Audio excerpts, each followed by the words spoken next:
see our graph over there? Sorry, there was something on my face. I love that fun camera. Is it really bad? I mean, you got a little flyaways. Camera in your hair is wonderful. It's a normal one. What button doesn't have flyaways? Huh. Okay, so I'll put it away.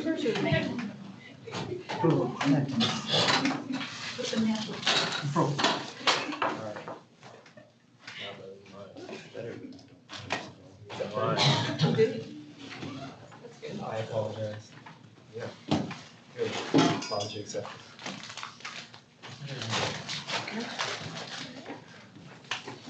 Okay, we're ready to get started today with our presentation. Before we start, Prashita has something to tell you. Good afternoon. There will be a post survey tomorrow after your presentations. Like you have a session with an external evaluator from 1 to 3. So at the beginning of that session, we will have one last post survey. So I hope you all guys will present it, and good luck for your presentations. Thank you. Okay, good. So it's time for the presentation. So as you know, we will do like 30 minutes slides, and one change in what we've done in the past presentations is that each of you would fill out one form for each of your peers, right? This time I think you're good researchers, I hope. You can be honest and evaluate your peers. It's anonymous, so you just put the name of the person you're evaluating, so I can give back to them, right? What I'm going to do is I'm going to leave this form somewhere in the middle, so everybody can take the forms from there. If you can kindly come and get one form each for each person. I'm going to leave it here. Please come and get one form. Yeah, I think it. Or you can have to. I'm gonna do that one too. I was gonna do that one. Oh, God. I have one.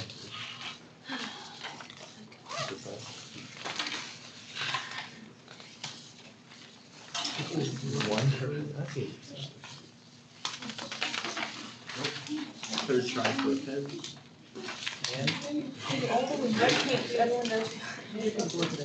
Oh, we need 5. One for each person going today. So if you're going today, you need 5. If you're not going, you need 6. Get one for now, okay? I'll give you the remaining afterwards. Don't take the whole stack right now. Because I need some more forms for the other. Carter.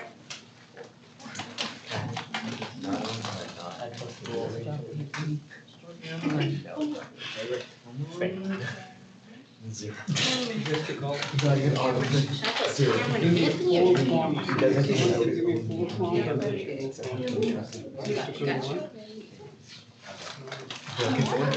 Guys, if anyone has a stack of forms, give me 3 or 4 forms. I'll get you more.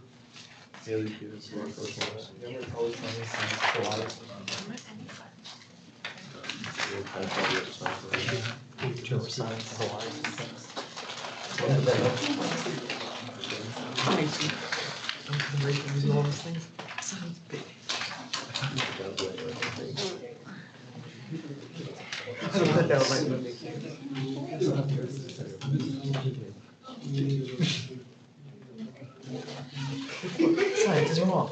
Sometimes. Spelling name EVANGELISTA. How do you pronounce it? Cameron, you go first, right? Okay, good. Okay, you gave me one, so. Again, please fill out a form for each presenter.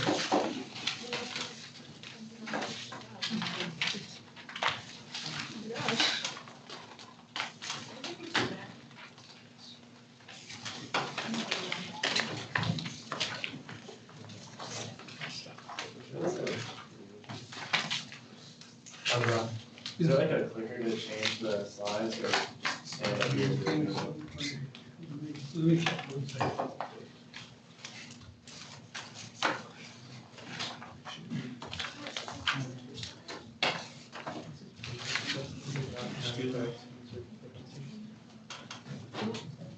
It's like kind of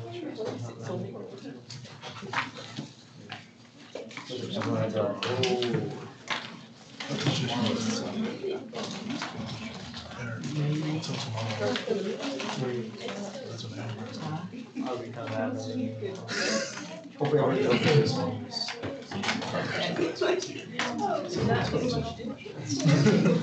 But there's something like, I don't know. It's gonna be let's do some. Why don't you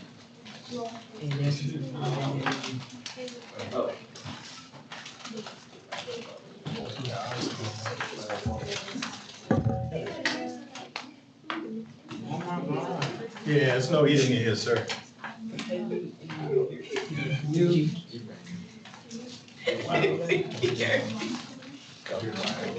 get it out? Well, the rules are cool. that's kind of. Ready? Alright. So, my research was on the prediction of gait events and walking activities with backpropagation neural networks. And I was working under the advisement of Dr. Zhang, who is from the University of Mining Technology in China, and with Dr. Jha. So, quick outline, I'll cover the motivation, literature review, some of the research goals, the methodology, the approach tools, results, conclusion, and then where this research can go in the future. So why does this topic appeal to me? So neural networks, I did not know too much about them before beginning the research, but the more I studied them, the more I found them interesting because they actually have a lot more computing power than most statistical methods used, and they can actually, as machine learning algorithms, they can be used to identify patterns that were not easily identifiable by the researchers themselves. So what is it about gait analysis that interests me? So gait analysis is a wide topic and can be used for many relationships between certain objects. And so an example here is you can use gait analysis to examine the motion of dogs when they're running and the motion of wolves. And the similarities between these motions can be linked back to a common genetic ancestor. And so being able to identify patterns in motions of certain animals might be able to link them with a certain genetic history that may not have been seen before. And gait analysis can also be used for things like biometric security and also for medical diagnoses. So over this research, I covered several papers. The first of which was this study conducted at some university in China. I cannot remember the name right now, but what they did was they took 104 participants in this study, and they had them walk over this pressure sensor mat, which is sort of just like a regular doormat that you might see. And what they did was they recorded enough data from these participants and a large enough sample of participants that they were able to create a neural network that could identify a person based off of their pressure patterns with over 99% accuracy, which is incredibly accurate for compared to most statistical methods. And so how this would relate to my research is that foot pressure sensors in this research are utilized due to their accuracy in determining gait cycle patterns as well as individual gait phases. So the foot pressure patterns that they used would also be implemented in this research. However, we would not be using a foot pressure mat, rather just individual sensors. So the second literature review, is covering this study conducted on multiple sclerosis patients. So what the patients, the study was conducted with several groups of patients ranging from certain levels of ambulation. And so there were patients with MS that could not walk, patients that had gait affective disorders, and then patients that had very minimal effect on their gait. And so after being able to identify individual gait phases, the network could identify patterns based on a level of MS involved. And so from this, you could identify if a person is walking in a certain fashion, they might have a certain stage of MS or a certain advancement of MS. And so after being able to separate this into individual phases, the network could be used to identify those with MS and those without MS. And so the third paper was a study conducted to analyze water quality, and the main reason that I refer to this paper is they did a very solid job on explaining how a neural network could be constructed based off of original data. And so what they did was they were able to identify water quality from certain chemical compounds and elements found in the water supply. And so the parallels to this paper were identifying how useful neural networks can be as a whole, as well as adapting their selection algorithm using a similar structure for our backpropagation algorithm. The fourth paper was using a gait phase detection system, and this paper described the in-depth process of how to go throughout the entire steps that we followed in our research on how to develop a gait phase detection algorithm. And so what we were doing in our research was creating a similar algorithm, applying foot sensor technology, but instead of using a smaller number of sensors like they did in this paper, we added more sensors to create a more accurate representation of bilateral movement and things like that. So what were we trying to accomplish with this? We were trying to create a neural network that just by using 8 pressure sensors located on various parts of the foot, we could model the stages of the gait cycle. And in modeling these stages, we could gain information on how a certain person moves.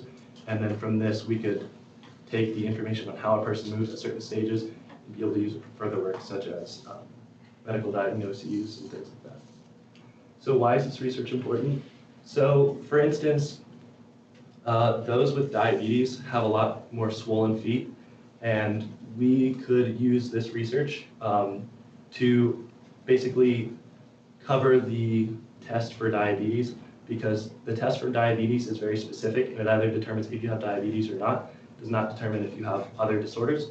And so we could use this research to develop sort of a test where somebody could walk across a mat with blood pressure sensors, and it could tell them if they have diabetes or if they have a certain other condition.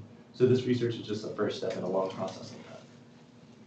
So based on the history of gait analysis, the very first instance of gait analysis was mentioned by Aristotle, but he was just studying the motion of how animals work. The very first experiment, however, was performed by Giovanni Borelli in the 1600s, and basically what he did is he took 2 poles and lined them up straight and tried to walk directly towards both of those poles. And what he noticed was, while walking towards those poles, the front pole would move back and forth based on the steps that you take based on your right and your left foot. And so what he was able to conclude was that there's bilateral motion in the head during the walking phase. So for instance, if you're walking directly across, your head is bouncing back and forth. So he noticed that just motion of the feet and lower limbs can affect the entire body. Wilhelm Edward Weber, he wrote a very famous book entitled Mechanisms of the Walking Apparatus, I believe it's called. And that was the first major work done in regards to analyzing gait. And this really sparked a lot more studies and advancements in gait, which were not found before his work. And then Dr. Jacqueline Perry, who passed away very recently, she was a pioneer in the gait analytics field. And she developed the currently used 8-phase gait cycle, which is commonplace today. And it states that there are 5 stages involving the foot being placed on the ground, and then 3 stages involving the foot being up in the air. And so it's determined that when you're walking, more often than not, you have both feet on the ground and both feet off the ground. And so it leads to several advancements in gait such as that. So how is the study conducted? The study that we performed here was following these specific steps. So we collected data from an individual, and then what we were going to do is identify the respective gait phase from the foot pressure, and then create the structure for the back-propagated neural network, train, test, and validate the network, and then we were going to go back and optimize the performance of the network in order to gain maximum accuracy. So how is the data collected? So as you can see on the right side, there's a picture with 8 little circles. Those are the labels for the sensors. So as you can see, I don't know if you can see this in the back, but sensor number 1 is up top, 2 is on the left, 3, 4, and 5 are in the heel, and then 6, 7, and 8 follow the metatarsus. And sensor 1 corresponds to the first column, data 1, sensor 2 to data 2, and so on. And so what this chart right here represents is certain pressure signals over time, as you can see there, and they vary based on the motion of the foot. And if the average step cycle is roughly 1 second, then you can see generally patterns appearing every 1 second in this data. And so what we did, when we got the data was not accurately labeled. There was nothing stating any characteristics about the person other than just the pressure sensors that you saw in the previous slide right there. So we had to make some generalizations about the data. And so what I did was I conducted a study with fellow REU students, I'm sure you all remember, where I recorded them walking down a hallway. And this hallway was 90 feet long, and it was directly straight, so no turns could affect the gait motions. And sample data is on the right, so the way it was conducted was as they were walking down the hallway, every time they made initial contact with their right heel, so the second their right heel touched the ground, I would basically map that over here. So as you can see, it's cycles of 1.1 seconds, 1.2, 1.03, and so on. So you see relatively accurate measurements of the average step length. There was, of course, the presence of human error. There wasn't too much technology involved in the study, but a chart resulting from the study shows that it plots male versus female, as well as above versus below average human height. And the sample average was roughly 1.13 seconds per step, and the average step length was just over 4.6 feet. And so what I used this information for was to go back into the previous data and basically look for patterns, give or take a couple hundredths from 1.13 seconds per step to see if I could identify patterns, because there was a presence of patterns every 5 seconds, but that would be much too long for the average step. And so, I don't know if you play this video or not, see, but the way that I did this was by analyzing, I knew it was going to do that.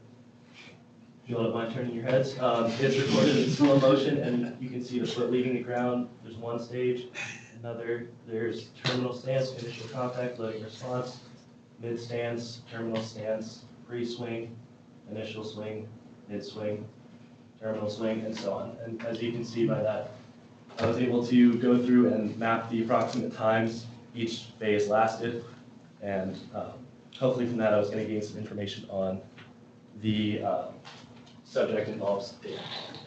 So how did I make predictions on when the step, how often each step occurred? So what I did was I plotted the total pressure versus time right here. So as you can see, the y-axis goes all the way up to 49, as opposed to the majority of the data being between 4.2 and 6.2 units. And so when I plotted the total pressure, what I noticed was during the step cycle, when you're going through the step cycle and you are in the mid-stance phase, which means your entire weight is on your right foot and your left foot is off the ground swinging, it's going to pick up a lot more pressure than when you shift your weight to your left foot and your right foot is now swinging.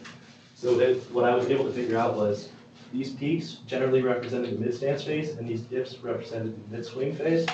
And so as you can see, there's a lot more clear patterns here than over here. They're still relatively identifiable, but a lot of times they'll be shifted between 1 second between peaks and dips and up to 3 seconds. So sometimes it was very difficult to see. But the total pressure versus time graph was able to clearly show the indication of each step, when it would begin, when the next step would begin, and so on. So what's the left versus the right graph?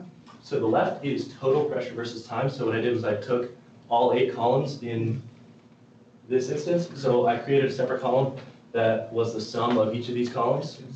And then I plotted that versus time right here. So the y-axis goes all the way up to 49. So every time they hit the mid-stance phase, so just if you want to see, the mid-stance phase is when the majority of your weight is on one foot and the other one is swinging. And then the mid-swing phase would be when the right foot is swinging while the majority of the weight's on the left foot. And so mid-stance was represented by the peaks, and mid-swing was generally represented by the dips. And so in order to identify each gait phase, I could run basically a sample that says, or a function that says, if it's above this certain value somewhere in here, that is the mid-stance phase. But if it's between, this hash mark and that hash mark, it could be either right before it hit a peak or right after it hit a peak. So it could be loading response, or it could be terminal stance. And terminal stance comes right after the mid stance, and loading response comes right before it. So in order to identify which one it would be, which gait phase it would be based on total pressure, what I did is I made a plot of sensor 1 versus sensor 5. So going back to here, sensor 1 is in the very front of the foot, sensor 5 is in the very back of the foot. And so if you were just about to enter the mid stance phase, you would be in the loading response phase, which means the majority of your weight is on your heel as you're shifting it forward. And so sensor 5 would be a lot higher than sensor 1. And if you're in the terminal stance phase, you'd be shifting the weight off of your right foot. So you would have a lot more weight in sensor 1 than sensor 5. So basically, from this graph, times where you see major dips in sensor 1 are when you're in the loading response phase. And then sensor 5, when you see dips, would be when you're in the terminal stance phase. And so as you can see, they kind of, over here is a little more apparent, they kind of line up alternating each other. And so that sort of gives indications of, if I were to see, for instance, this value like escalating up here, I could look over here and see, oh, it's a lot lower for sensor 1 and a lot higher for sensor 5. And so if it's higher for sensor 5, it's pre-mid stance, so it'd probably be the loading response phase. And then how did I construct the neural network? So the neural network was constructed using the neural network toolbox with MATLAB. And it's a very, very easy to use graphical user interface. And you can clearly monitor the progress. So quick summary of what this means. There's an input layer with 8 neurons, hidden layer with 20 neurons, output layer with 8 neurons. And I'll get to what all that means in just a second. But you can model the performance, you can model the contribution, the errors, things like that. And so how did I assign the initial gait phase? So sort of what I just said would help me assign loading response versus terminal stance.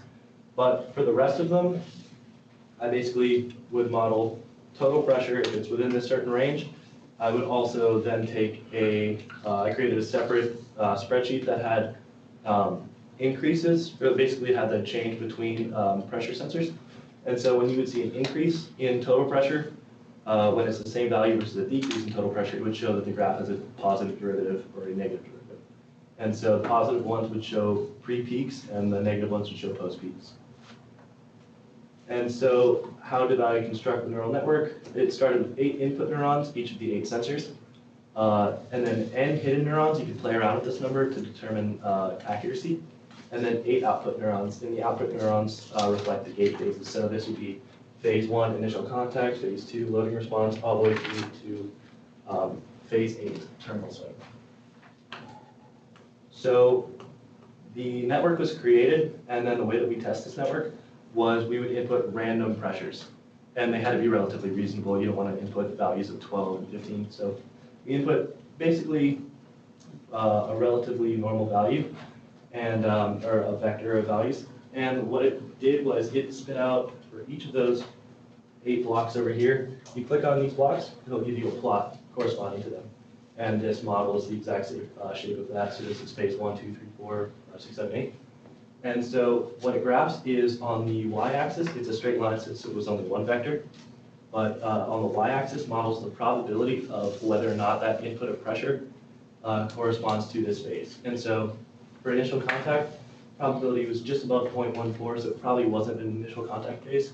Loading response was 0.7273, something like that. And so that was the highest probability of all of them. So the network determined that basically there's a 72% chance that loading response was the identified gait phase.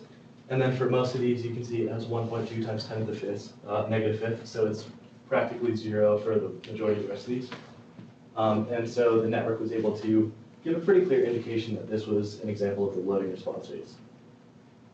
And so what we wanted to do was figure, could we get it to be more accurate? And so if we saw that it had a 72% chance of estimating it as a loading response phase, if it actually was, that's decently accurate, but could we get that number higher? So the way that we would do that is we played around with adjusting the number of hidden layer neurons, so this value right here. And it was highly recommended by MATLAB, so let's return to this panel and change the number of neurons if the network does not perform well after training. And so we started messing around with hidden layer neurons, and we found something pretty interesting. So when you start with a very low number of hidden layer neurons, you can see the accuracy is not that solid. We have 58, oh, that's cool. We have 58.7% accuracy for a very small number of neurons. Okay, and then when we add a lot more neurons, you can see that the accuracy gets bumped up to 70.2%. But there's a clear relationship between the number of neurons and the accuracy. However, this is only in regards to training. When you take the data all together, the more neurons you add, the accuracy will be a lot higher. However, when you're testing it against another data set, you run the risk of overfitting. And so you can see high values of accuracy for the training data set. The second you bring in a test data set, the accuracy could drop significantly down to like 30 to 40%. So what we wanted to do was find that happy medium. And so what we found was below values of about 10, the hidden layers were, or the accuracy was not that high. And then once we got between 10 and 30, the accuracy was decently high, and it also was about the same for the test data set as well as the training data set. Once we got above 30, we saw that the accuracy was still high. However, when we applied it to the testing data set, the accuracy dropped significantly. And so the final structure of the neural network consisted of roughly 20 hidden neurons. That was the value that basically just bisect the interval. That's the best value to think of. Since there's no existing theorem or formula to figure out the correct number of hidden neurons. Above hidden neurons, the confusion matrices begin to indicate the presence of overfitting. And during overfitting, it would not produce accurate results as it's strictly based on the data set that it came from. And so, in conclusion, the optimum layer of neurons has been found. The model has been able to predict gait phases from inputs of data, and the network will get access to more data in the future, hopefully to increase accuracy. So with about 70% accuracy from one individual, the more data we input, based on simple statistics, the more data you give, the higher the accuracy will be for the network. And then where can this research go from here? So there are current applications of research like this where Under Armour has developed a smart shoe, and it works in tandem with things like a Fitbit or a Apple Watch.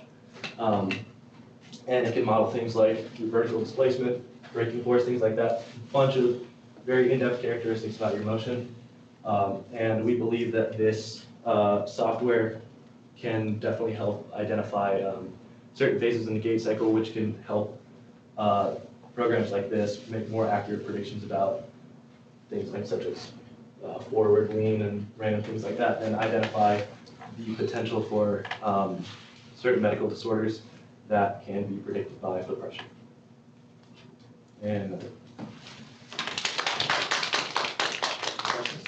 Questions? Okay, I have it here. Yes. So, go back to one of your slides, about maybe the eighth phase. So, is the hypothesis then that if you know the time of each phase, that's a signature for a person? So are you saying the proportion of time spent in each phase? If, say, 15% of the step is spent in one gait phase? Something like that, yeah. Okay. Is that what the same? I mean, you basically you'll have video. You take the video and once you've done your pressure analysis, the actual tool that you use for identification is going to be something more visual, right? Yes. You're not going to have a person walking with pressure sensors to find that. So just talk about how this is usable. Okay, so the way that this could be used is currently the technology that we have is based for strictly a lab setting. There's no like application like seen in the last slide of a smart shoe or something like that, where we're not at that level yet. But basically, the purpose behind being able to figure out certain characteristics of a person's walking cycle is if we determine that there's very, very little variation. So, for instance, their steps are between 1.15 and 1.16 seconds every time. And then we detect something, the next time they get tested, their steps are 1.2 and 1.3 seconds. So we can determine how dramatic that change could be, and basically the magnitude behind that change can lead to whether or not this is abnormal. And if it's very abnormal, then it could mean the presence of something greater like an injury or like medical disorders such as diabetes or things like that. So just general statistics are being computed to determine if variation is a common thing or if variation should be very minimal. Does that kind of answer your question? Kind of, yeah. So you're saying there are lots of things you could do with the analysis, but gait analysis itself just involves finding the proportion of time spent in each phase, am I right? Essentially, it's kind of like how the phases work together. But yeah, the version of gait analysis we're kind of doing involves the proportion of time spent in each phase, which is kind of the general characteristic. Can you go to your literature slide number 4? This one? Yes. So you say here that a gait phase detection system was developed. Now, how did you compare your results with what these guys did? So their gait phase detection system was a lot more advanced. They had a lot more computing power, a lot more data represented. And so with only one subject, we weren't necessarily able to pair our results up against their results. However, their results, with the majority of people that they collected data from, they were able to determine a certain like average stereotypical sort of pressure emitted by each person, and then from that pressure emitted by each person, they were able to figure out, if they got tested with, if they got tested when they're healthy versus if they got tested after some sort of incident where maybe it's an injury or, again, a medical condition, something like that. They were able to notice or run this test and notice that there was a significant difference in the pressure emitted. And from that, they were able to draw correlations between difference in pressure and the presence of an injury or medical condition. That kind of makes sense.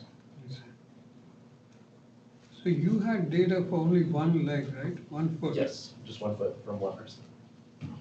So is that typical? Even these guys have only 1 foot or both? Usually it's measured on 1 foot. It's kind of symmetric.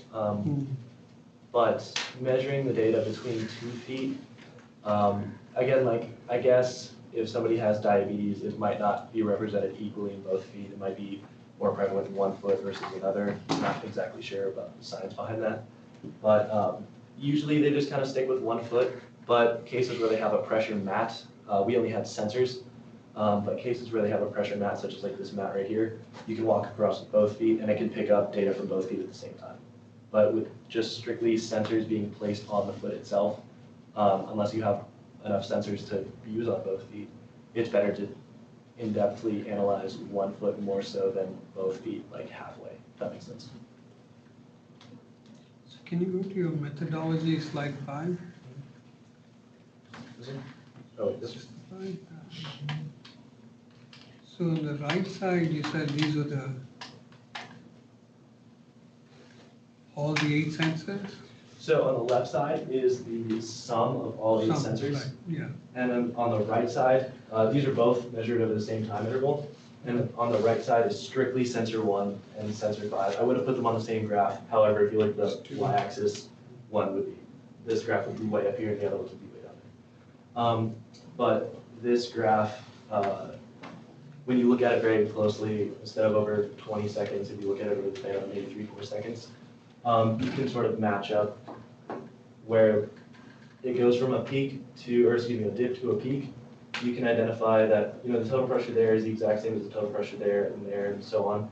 But how do we know if that's the loading response phase, like before a peak, or after a peak in the mind of Excel? And so what I would do is I would plot sensor 1 versus sensor 5, since a shift in one is going to cause an inverse shift in the other.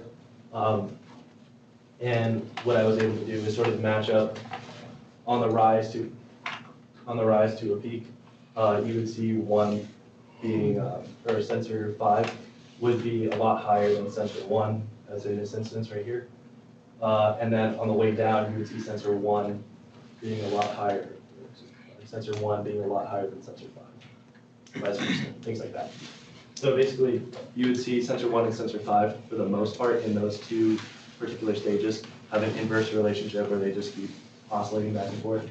But for things like mid stance, where your foot is, or your weight is centered in the middle of your foot, they should be relatively equal, like in these instances there and there. And then mid swing is also represented there as well. Thanks. Any other questions? Thank you, Ken.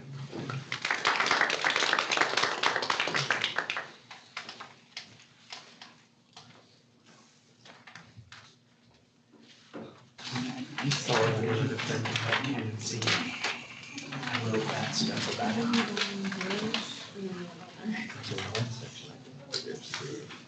Anyone?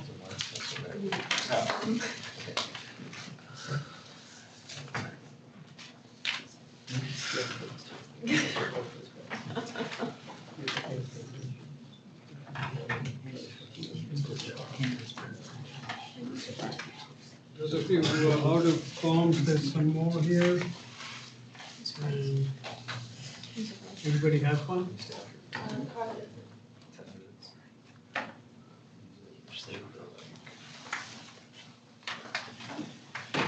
Okay, Manu. Inside. Alrighty. Greetings. My name is Emmanuel Charles Terrell, and I was working on a hydrologic model on a small agricultural catchment. And my faculty advisor is Dr. REU. My outline, going through the motivation, and everything else that you see right here. So the motivation behind this project is that North Carolina is known for the high water drought. And so as I go on right here, you can see the areas or the regions in North Carolina that had the most and the least drought in North Carolina through 2008. And I know this map is old from 2008, but with the data I received and got, this is the best I can do. And so you can see in the mountain range is the second to highest drought range. The Piedmont region, which is right here in the middle with the burgundy red, or burgundy, and that's the highest drought range. And the yellow is where it's good, where it's not good, but it's still a drought. Key papers, right here. This is basically giving a overview of what RFX and ArcGIS is. Pretty much, EPIX is a program within ArcGIS which works together and comes out with the outcome. The second paper is a model of which Texas A&M did on their agriculture farm in the area at their school. Here is a textbook that I received from people, professors at Texas A&M, and with that textbook is where I got my example, what I worked on for the first mid doing this program. And right here is the outline of it, of basically the process of how it goes. The red area is the basin, which basically the area that I'm actually looking at. As I go along with the blue, that is where like rivers and streams are, and the blue dots are where they are connected to each other. The slope, it also gives us that. As you can see right here, I don't know it's hard to see for y'all, but it's me. Right here, the pinkish purplish is 0, 1. That's basically flat to 0. It's basically like a protractor a little bit. And that range it from 1 to 99 for some reason. And that is basically just a little incline within the land. Right here is the soil. As you can see, there's different soil types that has been used throughout this area right here. my research goal, as I stated before, it is to model the A&T farm. Excuse me. Methodology, I used the model that I got from websoilsurvey.com that I used to basically zoom in on the area of the surrounding area of the farm. And as we go along, I will actually zoom in onto the actual land. We're using Epic's model in GIS.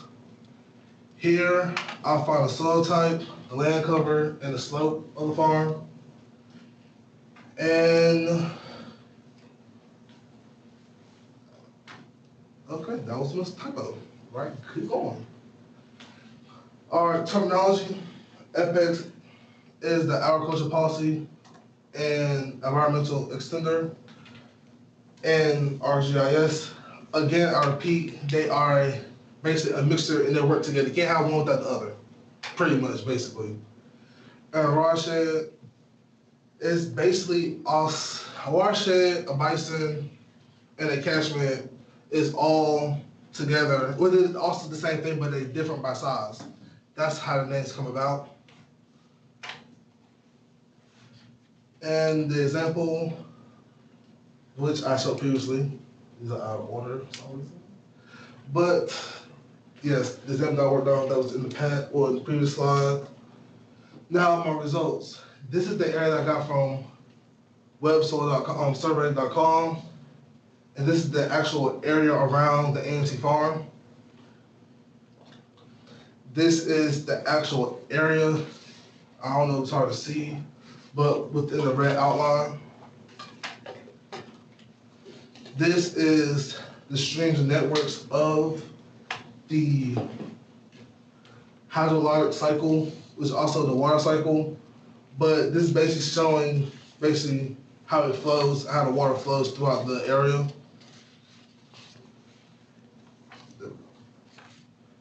The slope, as you can see right here, majority of that land is actually elevated.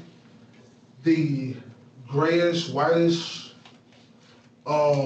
spots and marks on the map are actually ponds and, well, yeah, ponds. I was about to say rivers for some reason, but it's actually ponds. The soil, I believe that throughout this area, since it is a farm, the green is the soil that used to grow the crops, and the blue, I'm assuming, is the area that they don't use. Don't quote me on that, just an assumption. Discussion.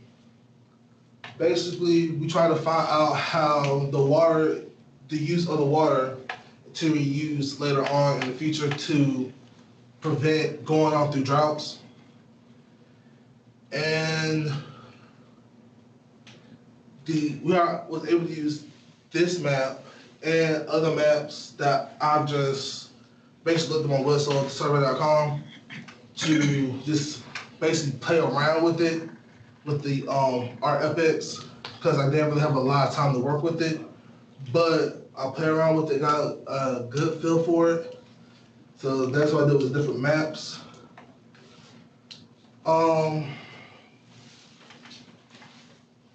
Pretty much just repeating myself again, that RFX is used to the model small watersheds. Future work, I believe I got the short end on this stick because of the fact that the scenario right here of doing different climates is the other half of the program. Because in the midst of it, I was told to stop at a certain point where I was talking about the soil and the slope. And so I guess it's for future people, well, not people, but future work for this. And that's it. Any questions? Yes, ma'am. I have a couple. So I'm trying to follow where you were going with it. What application does the work that you've done have for, well, how does it work towards eradicating the problem of the the drought?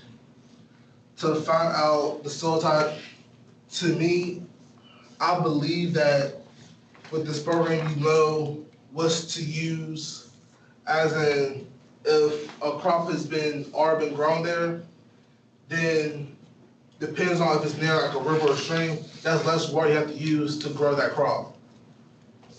And my second question related to that is, were you providing any data in terms of what characteristics were there of the soil samples? No. Okay. And I think I forgot my third. The 2008 map, Yes, ma'am. were you not able to have access to a more recent map? I tried to get a map where, at the time when the drought was very big, when everybody knew about the drought. So that's why I used the 2008 map, because that's where around that time it was all over the news. Mhm. So, yes, ma'am. So were you able to correlate your research from how the soil was in 2008 and 10 years later? Were you able to do That is another part of this program that I was not able to get to. Okay. Do you have any comments, questions? Can you go to one of the earlier slides? Can you repeat that, please? So go to the beginning. Okay.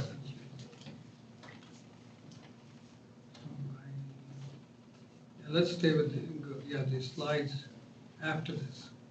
Which one? Go down, I'll tell you. After that. Next. No, yeah, these, okay. So let's go through one of each of these. All right. So this is the watershed and stream network. Yes, sir. Okay, so again, tell us what each of the elements are here. What's the yellow? The yellow line, it represents how basically it's not connected, but these are the longest paths within the area. Because if I show you right here. Is yellow the stream? Yes. Okay, so. Get to this right here. As you see in the legend right here, the longest path is the yellow line. For some reason, why in this example, why that part did not show up here, I have no clue, but yes. And Go to the next one. Next slide. So it's the slope, right? yes, sir. So you're saying the purple is flatland almost, Yes. and then right next to it, the greens are slope, Yes, that sir. was slope, Let's elevate a little bit. but it doesn't, does the intensity show the level of the amount No, of sir. slope or no? No, sir. Again, with the way I was, I won't say taught, but advised through this program, it was never a real in-depth with how I'm supposed to find out the elevation of the land. So, So next slide. So when you built your model, go to the ANT farm one. So when you built your model, what were the things that you input into the model? things that I input the model was I actually got the data from the same website, but in a different category. I believe I sent in the wrong PowerPoint, to be honest, because I actually had the PowerPoints with the websites up there. But with that, I just put in the state and the county and found out that I'll basically go to the smallest area I could find and just use that data for this. So basically, you imported data from a source. You didn't have, there's nothing else you had to do No, sir. to build the model? No, sir. Okay, can you go further down on the slide set? So is there any, so you, just like you had the water and the slope and the soil, is that there in this slide set? in your model for your watershed? That's the part that confused me. I'm gonna keep 100 with. I'm gonna be honest with you. This is really confused me when I was told to do a watershed, but I was also told to do a farm at the same time. So I was trying to figure out which one am I doing, and I was told just do this, and that's what I did. So Just go down each slide, so there may be something. You have the slope here, right? yes, sir. So what is the slope telling you? The slope is the elevation of the land. So, What's the elevation of the line? sir, It's the elevation of the line. yes, sir. And that's between 3 and 9,999.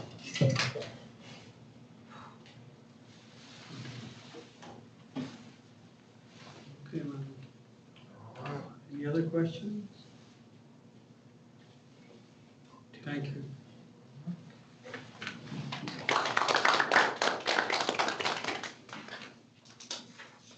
Can we collect the forms? You can look at it.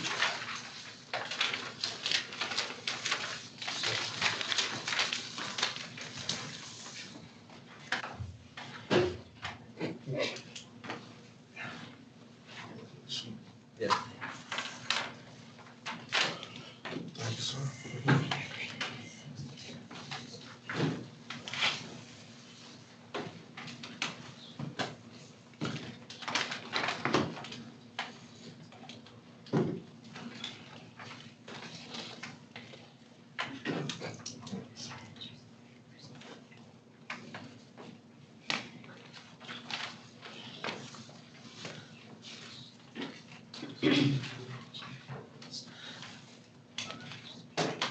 Ready? Okay, yes. Okay. So, good afternoon. My name is Cindy Garrett, and my title is Analyzing Decision-Making Using the Lens Model. So, my outline will go as the following: the motivation, literature review, research goals, methodology, results, conclusion, and future. So, my motivation behind this project was hunger is an international problem that we all know about. And to be exact, it's 925 million people worldwide that are going hungry. And to narrow it down, it's 1 in 7 people in the United States is living in a food insecure home, and 46 million people living in the U.S. alone hungry. So our motivation behind this for my 10 weeks project was to find a way to reduce food waste. And in the corner, you see the United States, and the darker greens are the one where the food insecure is the most. And actually, Greensboro was #1 from food insecure for, I think, around 15 years. So, motivation. So, the National Science Foundation, they fund the FEED project, and that's where I work. And their FEED stands for Flexible, Efficient, Effective, Equitable Distribution. And one of the goals of the FEED system is to come up with smart systems to help food banks to combat food insecurity. So my first literature review was the lens model and linear models of judgment. So this was my first introduction to the lens model. And it gave me a lot of, it broke down each component for the lens model and talked about it from a psychology point of view. So I learned mostly about the judgment criteria part. My second, this was a dissertation that I was given when I first met my grad student and a mentor. And her dissertation was talking mostly she was talking about a new methodology to apply visual analytics to food-based decision-making process. And this was important because it gives me an insight of how food banks operate. My third is the critical meta-analysis of lens model studies and human judgment. And this was, of course, my research because they gave a more in-depth explanation of the lens model and my research goals. So my research goal for the 10-week program was to determine how decision-making at a food bank make decisions, identify which are the most important cues, and make a computational model to make it easier for decision makers at food banks to help food distribution. So basically, food banks run off for donations, partner agencies, and grocery stores. So the problem is, like, ideally you want fresh fruit, fresh protein, because that's more healthier than canned vegetables and canned fruits. But the problem is that stuff can go bad easier than canned vegetables. So the problem is their decision makers, they are handed this big Excel sheet with a whole bunch of data, and they have to go through it to make a decision. But it's a lengthy process, and food are going bad during the process. So my research question was, will a computational model make it easier for decision makers to make decisions? So my first step was by June 25th, I wanted to recruit my volunteers, July 2nd, conduct the survey, and July 16th, do analysis. So during the recruitment process, we reached out to decision makers from the food bank of Central and Eastern North Carolina and Los Angeles Regional Food Bank. During this time, we developed 20 case studies to give to participants. We create a Google form for participants to record responses and prepare stimulus material. And we also want to secure a date and time that works with participants. So the material that we created goes the following. It was the consent form, instructions, pre-study questionnaire, case studies, and post-questionnaires. And this is all sent in a Google link and in a link to a Google form after we got commitment from the volunteers. So this is what the consent form was, and it was all one piece of paper. And this is the pre-test questionnaire. So that basically consists of the basic demographics information, such as gender, age, highest level of education, primary job duties, length of employment at current jobs, computer expertise, decision-making at current job, and interface criteria. And this is what the participants got. So here are the instructions, the general scenario where we broke some of the terms down, each Q down, and that is the table that the participants were used to make their decision, and then at the bottom corner is how they responded. So our instructions for the survey, we wanted them to isolate themselves so they have no distractions, and we also want them to identify a time they was going to take it so they could let us know so we would be available just in case they had any questions or the data wasn't clear enough. So the study procedure. So we asked for them to look at tables as the following and make decisions based off of that. So there was 20 questions, so between the first 10, we allowed an optional break for them, and they either chose no action, reallocate, or increase food. So here was the post-study questionnaire. And so during this time, we asked what was the cues that they relied on most to make their decision, and what they relied the least, and was there any other information that they might have based their decision off of, and were there any distractions? So during the time we conducted the survey, we reached out, we sent an email to both agencies and asked if there were anybody who's willing to do it. Unfortunately, nobody from Los Angeles Food Bank got back to us, and we thought that was okay because of the time zones, it would have been harder for us if they did have questions to make ourselves available. So we stuck with the Food Bank of Central Eastern North Carolina, and also because we have a good relationship. So after we got commitment from them, we sent them Google Forms, and we again asked to secure a date and time. So we reached out via email, and we provided a summary of the study, procedure, and how long it took. It took on average around 20 minutes. Then analyzing the data. So we reviewed the data from the survey, and it went directly from the Google form to the Google sheet. And we checked for any errors, so we can clear them up with participants. And we determined that a logistic regression model was the best way to do our data. So this is the lens model.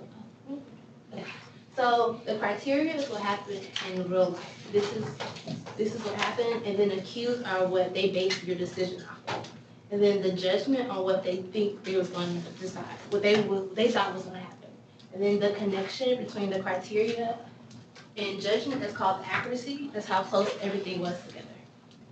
So we reviewed the data. It went straight to the Google Sheets. We reviewed the data again for any type of errors and cleared them up.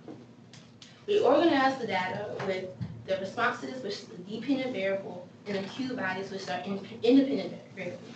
And so those are the poverty rates from 2018 Feeding America Food Insecure Population, in 2013 meals per person in need population, and the percent difference. We use the 2013 meals per person population data because we was working really close with the food bank of Central and Eastern North Carolina, and those are the numbers that they use. So we reached out to 4 people from the food bank of Central and Eastern North Carolina, and we only got 3 to actually do it. So 3 were males, 1 was a female. And then the ages was the following: 1 was between 18 and 24, another 25 to 34, and another 35 to 44. So the highest level of education for all of the participants was a bachelor's degree. And we asked what was their job script, what were some of the job duties that they do. And there were test surveys, bring in food, oversee warehouses, and increase distribution, and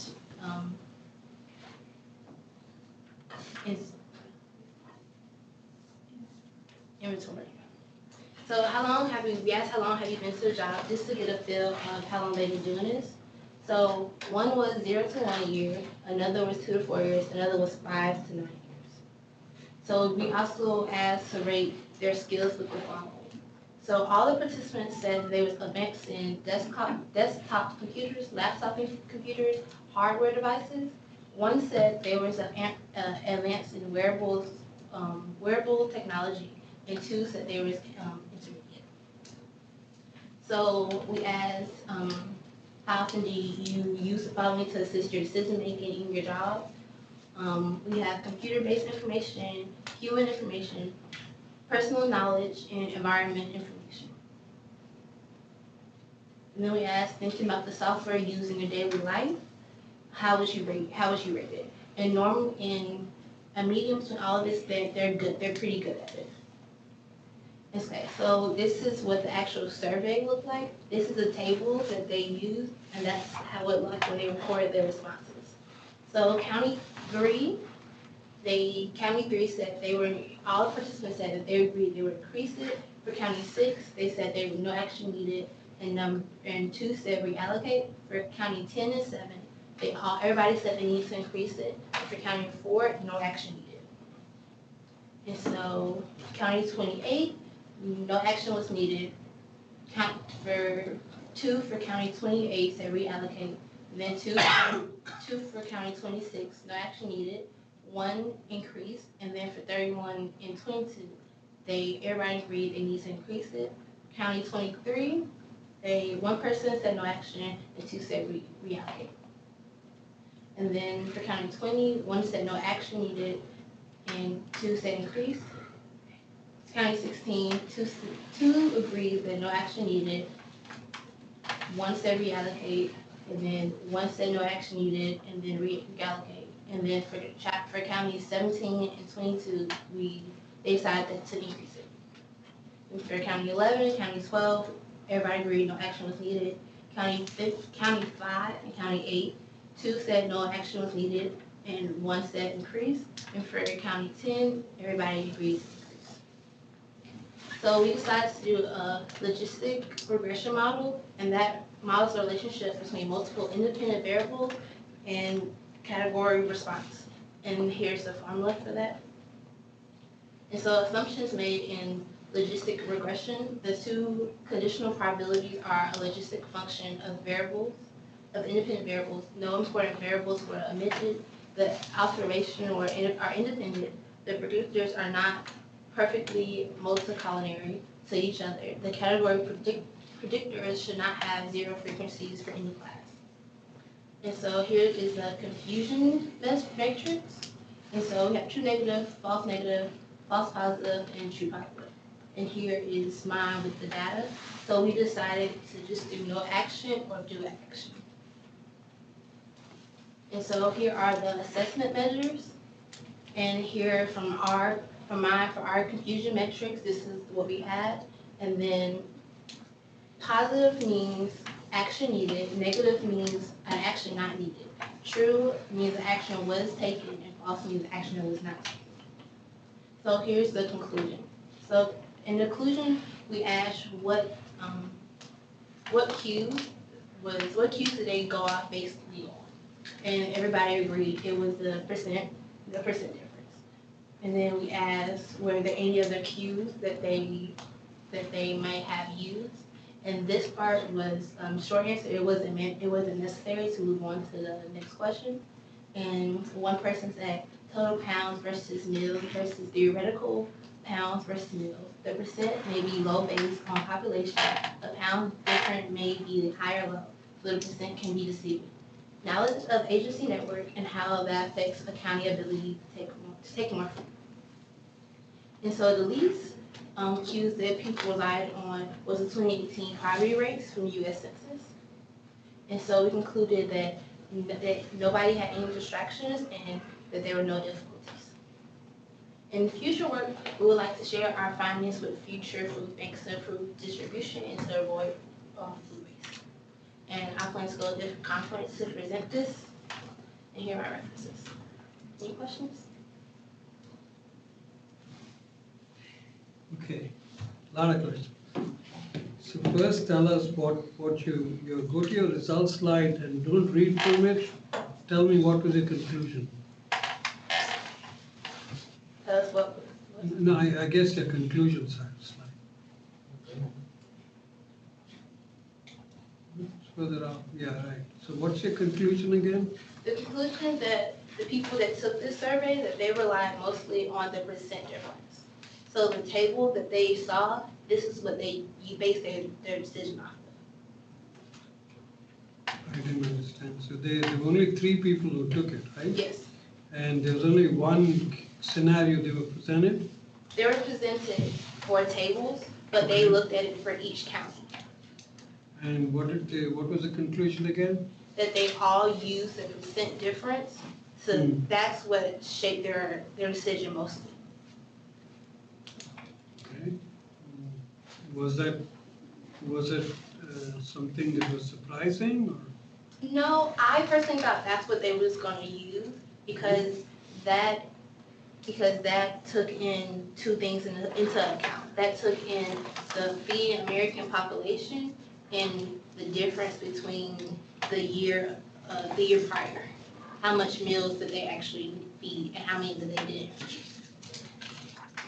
There was one conclusion. What's the other one? Oh, which cue did they use the least? Okay, and which was that? That was the 2018 poverty rates. So, but I'm confused about one thing. Are you convinced that taking a sample size of 3 can lead you to any conclusion? I would think so because they work at a food bank and they had different scenarios. They didn't just look at one county. So, but all your results are based on 3 observations, right? Yes. Okay. Let's go to the literature charts.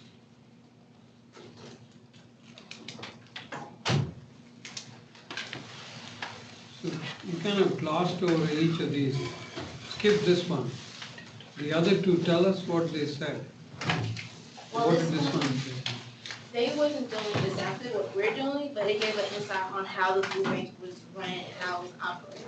So we could get a better insight on what cues to use. Okay, that's this slide. And the next article? Right. What about this one? This one gave a further in depth about the actual lens model. It's saying what's the criteria in judgment. Okay.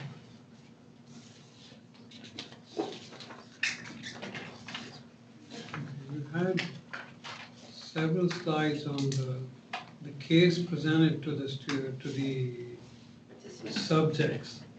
What was the case again?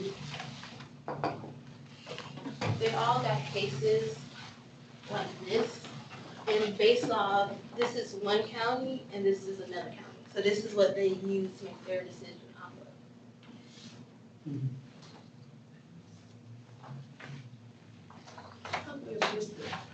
How many counties were involved? There was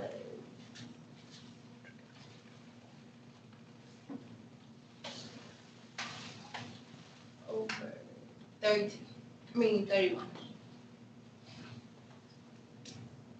And you sent the study to a sample group of people, Yes, decision makers at a food bank. and they're, for the purpose of them analyzing the data to determine how they could use it in their locations?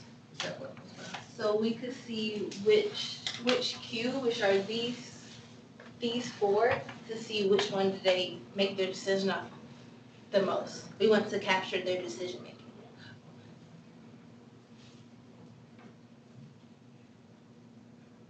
So can you, so you have several of these charts with just the county, whatever decisions they made, right? Okay, let's go to the logistics regression model. What are you doing there? Or why are you doing a regression? And what are the variables? The variables in this were their responses. So either was it an action taken or was it no action taken? Mhm.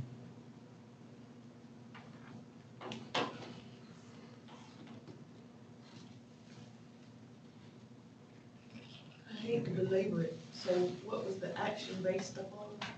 They were based on the chart, the table, and the cues. And what would the action lead to? It would be increase the amount of food that's sent there, to take no action or reallocate. So put the amount of food that we're sending them, we could take a little bit and take it to a different branch. I'll add some information to that. So what she's trying to say is that the subject matter experts at the food bank presented basically a spreadsheet. The spreadsheet gives them some data about food distribution. Yeah, poverty was one of them, which is population. There's another measure that's the meals per person, which is another population measure. There's also, I believe, a percentage difference, which is a somewhat convoluted calculation of the difference between a theoretical distribution amount and what's actually distributed. And I believe there's one other, right? Meals per person in need? So there's four of them. Yes. Okay. So using that information, we have, out of the counties that's listed, we've selected, we asked them to do specific ones, specific counties, about 21 of them, 20 to 21 of them. And they need to look at that information and quickly make a judgment about whether or not they should take some action or just kind of stay the course and not do it. Obviously, there's just a lot more cues than they rely on. So, you know, we're only choosing a sort of a simplified version of their decision making. So we just want to try to capture their judgment, and that's the purpose of that instrument.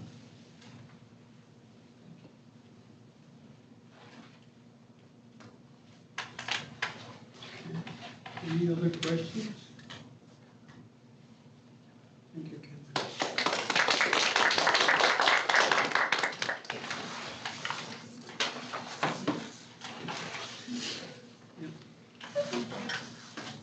Hello, my name is Adasia Nelson. And my mentor is Dr. Stephen James, and my graduate mentor is Kendi Adubula. And my project is on combating cognitive bias using visual analytics.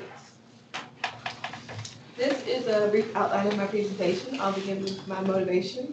I will then go into my literature review, my research goals, my methodology, my results, my conclusion, and finally the future expansions on my research.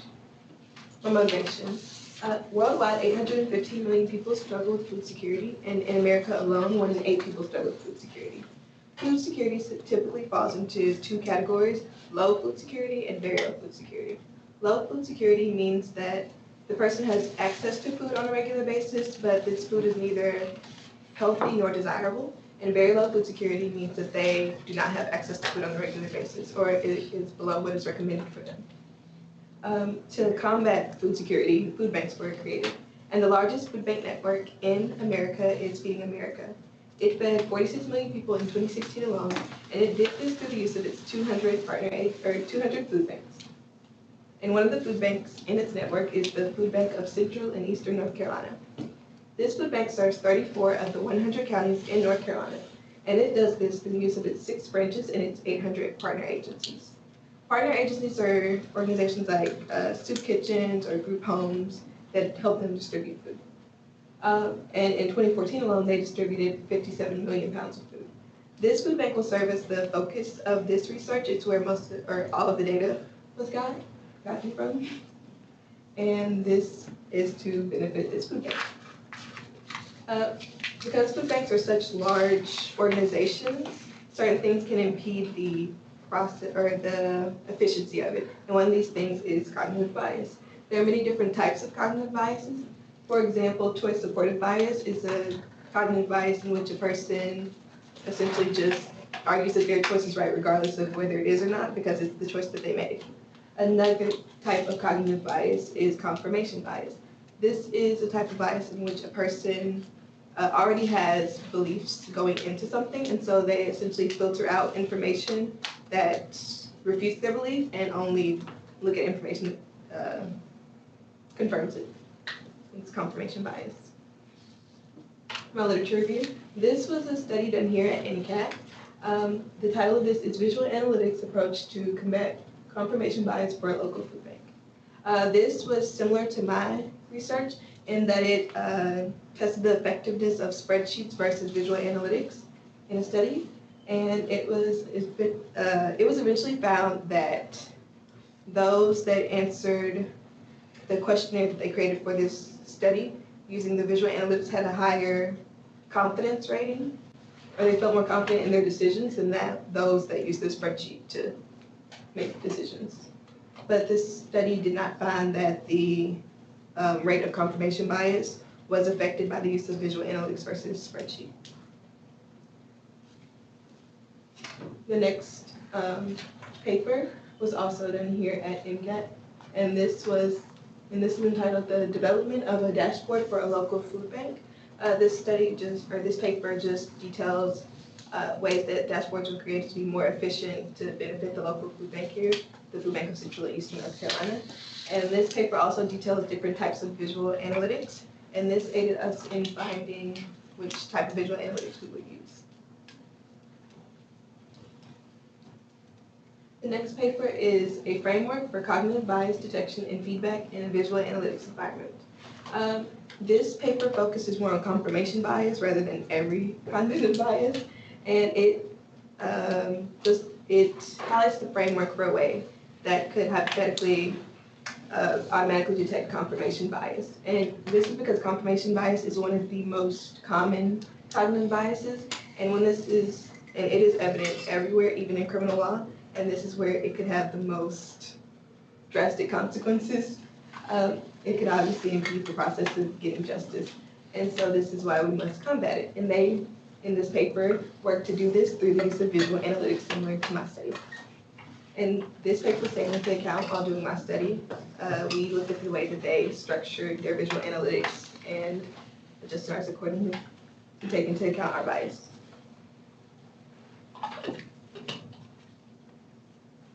This paper is entitled Towards a Conceptual Framework for Visual Analytics of Time and Time-Oriented Data. This paper focuses more so on how to represent time because it is very sensitive data. It obviously can't be dealt with in the same way that we deal with things like weight. And because time is sensitive, it has to be handled uniquely in every situation, and this includes when creating visual analytics, and this paper details that. It talks about the way that time should be represented so that it does not skew the data when creating the visual analytics, and this was taken into account while creating this research project. And this paper eventually helped us to decide to use the time series model for our visual analytics. And this paper is entitled Interactivity and Visual Analytics, Use of Conceptual Frameworks to Support Human-Centered Design of a Decision Support Tool. The construction of a visual analytic is discussed and improvements are suggested. This paper talks about how visual analytics to be more efficient, they should work in cohesion with the human mental thought processes. And this is how we increase the efficiency, because beforehand, it was thought that to increase the efficiency for visual analytics, we should focus more on like the software rather than the humans using the software. And so this was obviously taken into account for my study so that we could create the visual analytics in a way that it could be used seamlessly as a tool by those using the visual analytics to forecast decisions. And to accomplish this, we have to emphasize interactivity. The research goals. The aim of this research is to increase the effectiveness of food banks and curb cognitive bias through visual analytics. This will aid food banks in making better decisions regarding the use of their resources, their predictions for future events, and their distribution of foods. And the overarching question for this project was, will being able to see past data depicted on dashboards aid food bank decision makers in making better decisions regarding the future? And this is the question because to forecast data or to make decisions, food bank decision makers have to look at past data and try to detect trends and things of that nature and make decisions regarding that. This is just some terminology that was in my paper. Availability heuristic bias is a type of cognitive bias in which it works on the principle that if I can think of it, it must be important. And this means that whether it's true or not, if you kind of just go with whatever you can think. An example of this would be if we were to ask people what has more words, letters or words that begin with T or words that begin with K. Because we can more quickly think of words that begin with T, we would say T, and that's correct. But if we were to ask them what has more words, words that begin with K or words that have the third letter as K, they would again probably answer K as the first letter, and this is incorrect. And for this research project, we used Tableau to create our visual analytics. And visual analytics is a branch of information sciences, and this it focuses on creating interactive visuals for humans to look at large quantities of data. This is a portion of the consent form that we asked the participants to sign. We first, of course, secured participants, and we ended up using 10 participants in the study. And we chose to use the between subject design, meaning that there were 2 separate groups of participants. There were 5 of each. And the setup for the experiment when it was conducted was there were 2 screens. One had the interface that they would use, and the other had the questionnaires that they were to answer. And they could navigate both of these to complete the project. This is a snapshot of the visual analytics that the group that used visual analytics looked at. The data that they used was from 2006 to 2008. And as you can see here, this light blue, that's not actual data, that's just a forecast of what Tableau feels that the data could be. And it got this data using exponential smoothing, which is a type of forecasting where it gives more weight to more recent data. And also Tableau, in forecasting the data, noticed that there was a seasonality evident in it. It noticed that every 13 weeks there was a certain type of seasonality that existed, and this was taken into account. And we chose to use the time series model to create our visual analytics. This is a snapshot of what the spreadsheet group had to look at.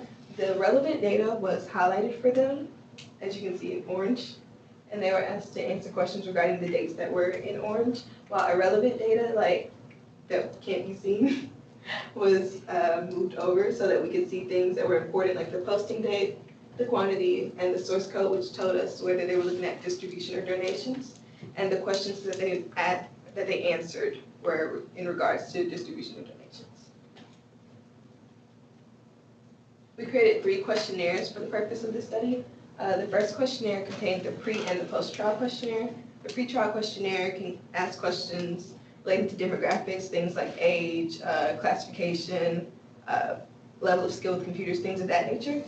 While the post-trial questionnaire was where we got our qualitative data from, and this is where we ask questions like how difficult was the interface you used, how confident were you in your decision making, and how important was the most recent data to you. As you can see here, they were asked to rate this on the scale right here from very difficult to very easy.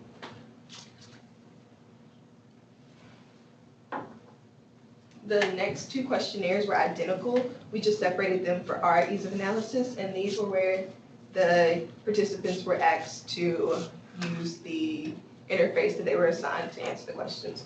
And they were asked to forecast data about the distribution and donations that the food bank could predict.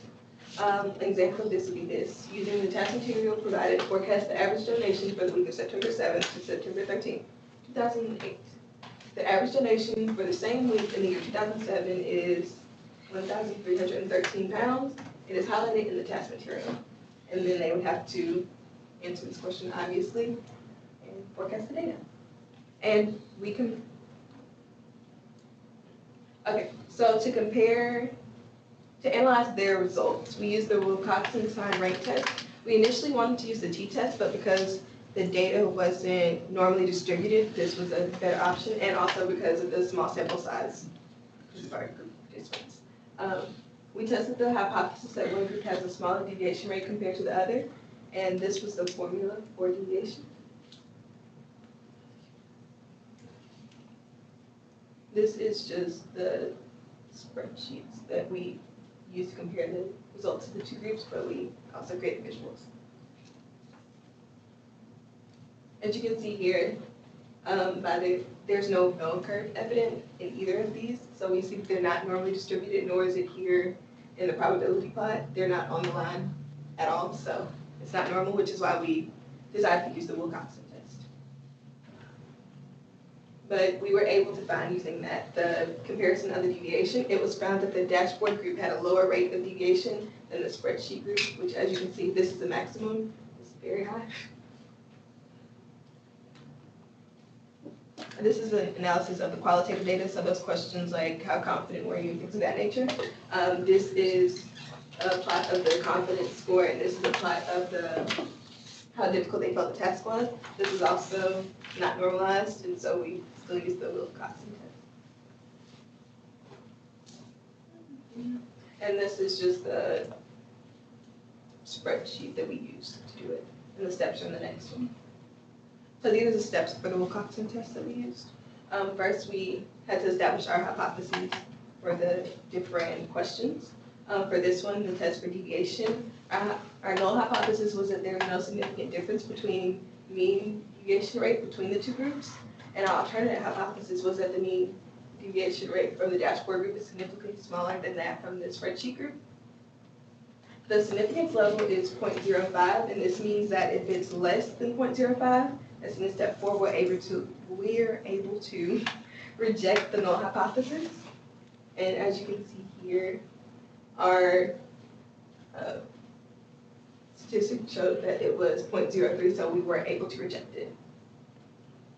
Yeah. There's enough evidence, our conclusion was that there's enough evidence to conclude that at a 0.05 level of significance, the mean deviation rate from the dashboard group is significantly smaller than that of the spreadsheet group. And this was the test for the qualitative data, the confidence, or one portion of the qualitative data, sorry. For this, the null hypothesis was that there's no significant difference in confidence rating between the two groups, spreadsheet and dashboard. And the alternate hypothesis is that the confidence rating from the dashboard group is significantly greater than that from the spreadsheet group. For this one, because we got 0.06, when we did the Wilcoxon statistics, we weren't able to reject the null hypothesis. And so that was our conclusion, obviously. And this was another Wilcoxon test that we did to compare the difficulty between the two groups. And for this one, we are also unable to reject the null hypothesis.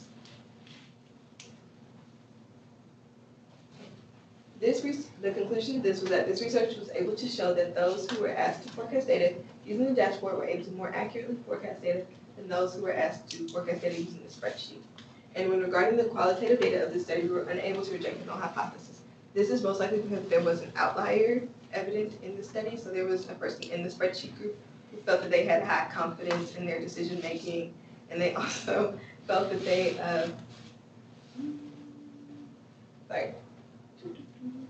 and they felt that their task was not difficult at all. And so if this person was not in the study, it wouldn't have resulted in us not being able to reject the null hypothesis, but it happened.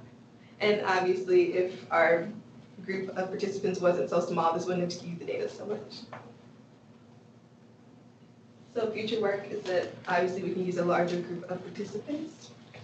We can also attempt to use food bank decision makers, because for this study, they were contacted, but they didn't respond. So we used our REU fellows, and they had received training in Tableau and Excel prior to this. So we felt they were good candidates, and they were all at least of sophomore standing at the time of the study. Another future expansion on this would be if we used different visual analytics or improved visual analytics. Obviously, nothing is concrete, so it can always be improved. Another future expansion would be using the within subject design. So instead of there being two separate groups, there could be one group of people who use both interfaces, and then they just rank how easy they felt each of them were. And another expansion would be to use SAS instead of Tableau to create the visual analytics.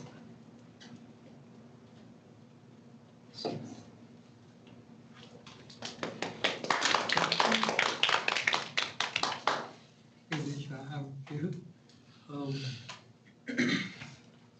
Can you go to, I can't recall which one, but can you go further up? So the qualitative data. So the qualitative data. So your conclusion was that the visual analytics reduced the variance, right? Mm-hmm. Okay, now what about qualitative data? What is qualitative data first before you?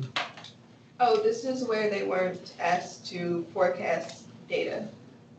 Like, they were asked about their own feelings regarding the interfaces. Feelings. Mm-hmm. So how confident they felt in their decision making, how difficult the interface was, things of that nature. How many questions? How many such qualitative questions? I think there were 4. I Four believe 4. questions. Mm-hmm. And you analyzed each of them to test the null hypothesis? Yes, sir.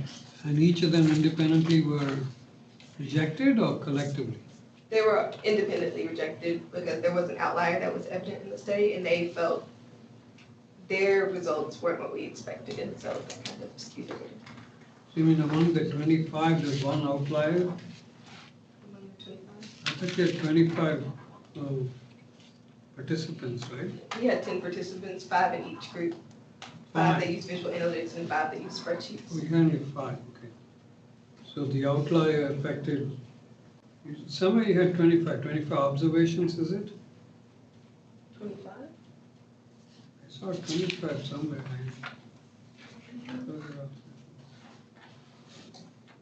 No, it's the beginning. I saw 25 somewhere further before this. Go back.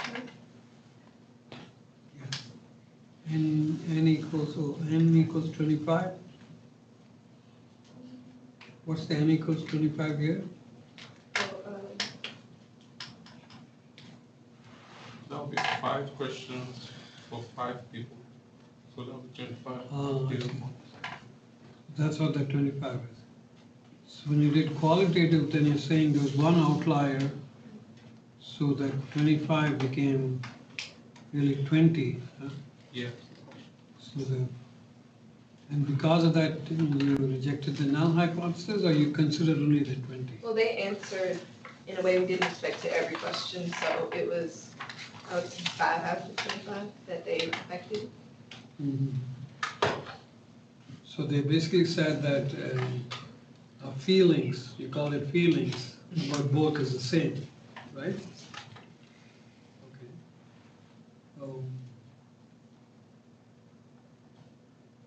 So when you talk about visual analytics, right? There's no one flavor of visual analytics. So you had the graph you presented to them, right? Oh. That was the visual analytics graph that you presented. And they were asked to change what they were looking at. This was the graph of distribution, I believe, and there was also a graph of donations. and they would go in between the two of them depending on the question. And we chose this method because, well, Tableau, first of all, it recommends different like visual analytics, what it feels would be the best. But we also took into account the nature of the data because it was taken over time. We felt the time series model was a better fit for the data. Mhm.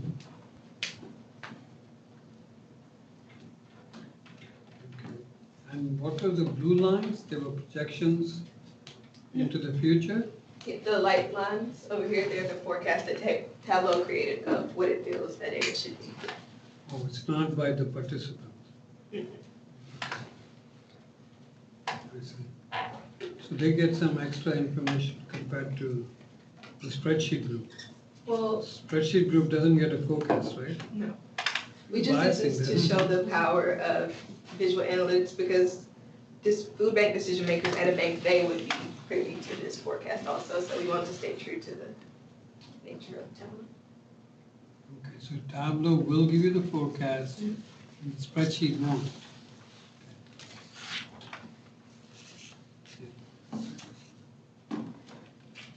Okay, good.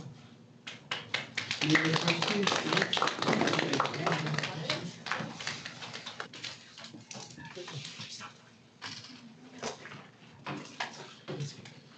So my name is Hannah Muller. The project that I was working on this summer was modeling the diabetic foot biomechanics, and I've been working with Dr. McCullough here. So it's kind of an outline, the steps we go through, the motivation, some of the key literature pieces that I've used, the goals, kind of how I did the project, the steps I took, the results I got, some conclusions you can draw from that, and then also future works that can be added on to what I've done. So for the motivation, I'm sure you guys have all heard of diabetes, super common disease in the US. There's over 30 million people in America that are affected by it. The main symptom of diabetes that causes all the problems is an increase in blood glucose levels. This can come from one of two ways, either type 1 diabetes when the body doesn't produce insulin, which is what tells the cells to take up the sugar in the blood, or type 2, which is when the body is resistant to this insulin. So either way, there's an excess of blood sugar in the body. And this can lead to problems because the blood in the excess sugar in the blood can actually start degrading small blood vessels. And if these blood vessels supply blood to a nerve, you can develop a condition called neuropathy, which is when basically the nerve dies because it has the lack of blood. Another thing that can happen with excess blood sugar is that it can bind to collagen proteins in connective tissues and convert them to sugars through a process called glycation. And the sugars it converts them to is called advanced glycation end products. So this significantly alters the properties of those connective tissues, such as ligaments and tendons and things like that, because they're not able to stretch and move like they usually are. They have sugars then where they should have protein, so significantly changes them. Both of those, the neuropathy and the AGEs, lead to a series of problems in the feet particularly, and one of them can be the collapse of the arch. So in this picture here, you can see the green part is the midfoot. There's 5 bones that make up the midfoot, and that's where most of the movement in the foot bones occurs. The red portion is the hindfoot, which is just 2 bones, and then the blue portion is the forefoot, which is all the metatarsals and tarsals, which is like the longest section of the foot. But in the green portion is where most of the movement of the foot bones takes place, which is what the model that I created was focused on. So the collapse of the arch, so the movement of those bones can change how the pressures on the bottom of the feet are as well, so it can significantly increase the pressure. And if the pressure becomes too high in places, it can lead to ulcerations, which are shown in that picture there, which is really bad sores. And if those get too bad, it can lead to gangrene, which is basically death of the tissue. And if that spreads too much, it can lead to amputation. So there's lots of kind of problems that come from diabetes. Now I'm kind of going back to the ligaments part of it. The ligaments in the foot and anywhere support bones and control bone displacement in places. But because diabetes changes the properties of those ligaments, that change causes lots of other things to change in the feet as well. The ligaments will stiffen significantly because of the AGEs and the mechanical changes that are different in there.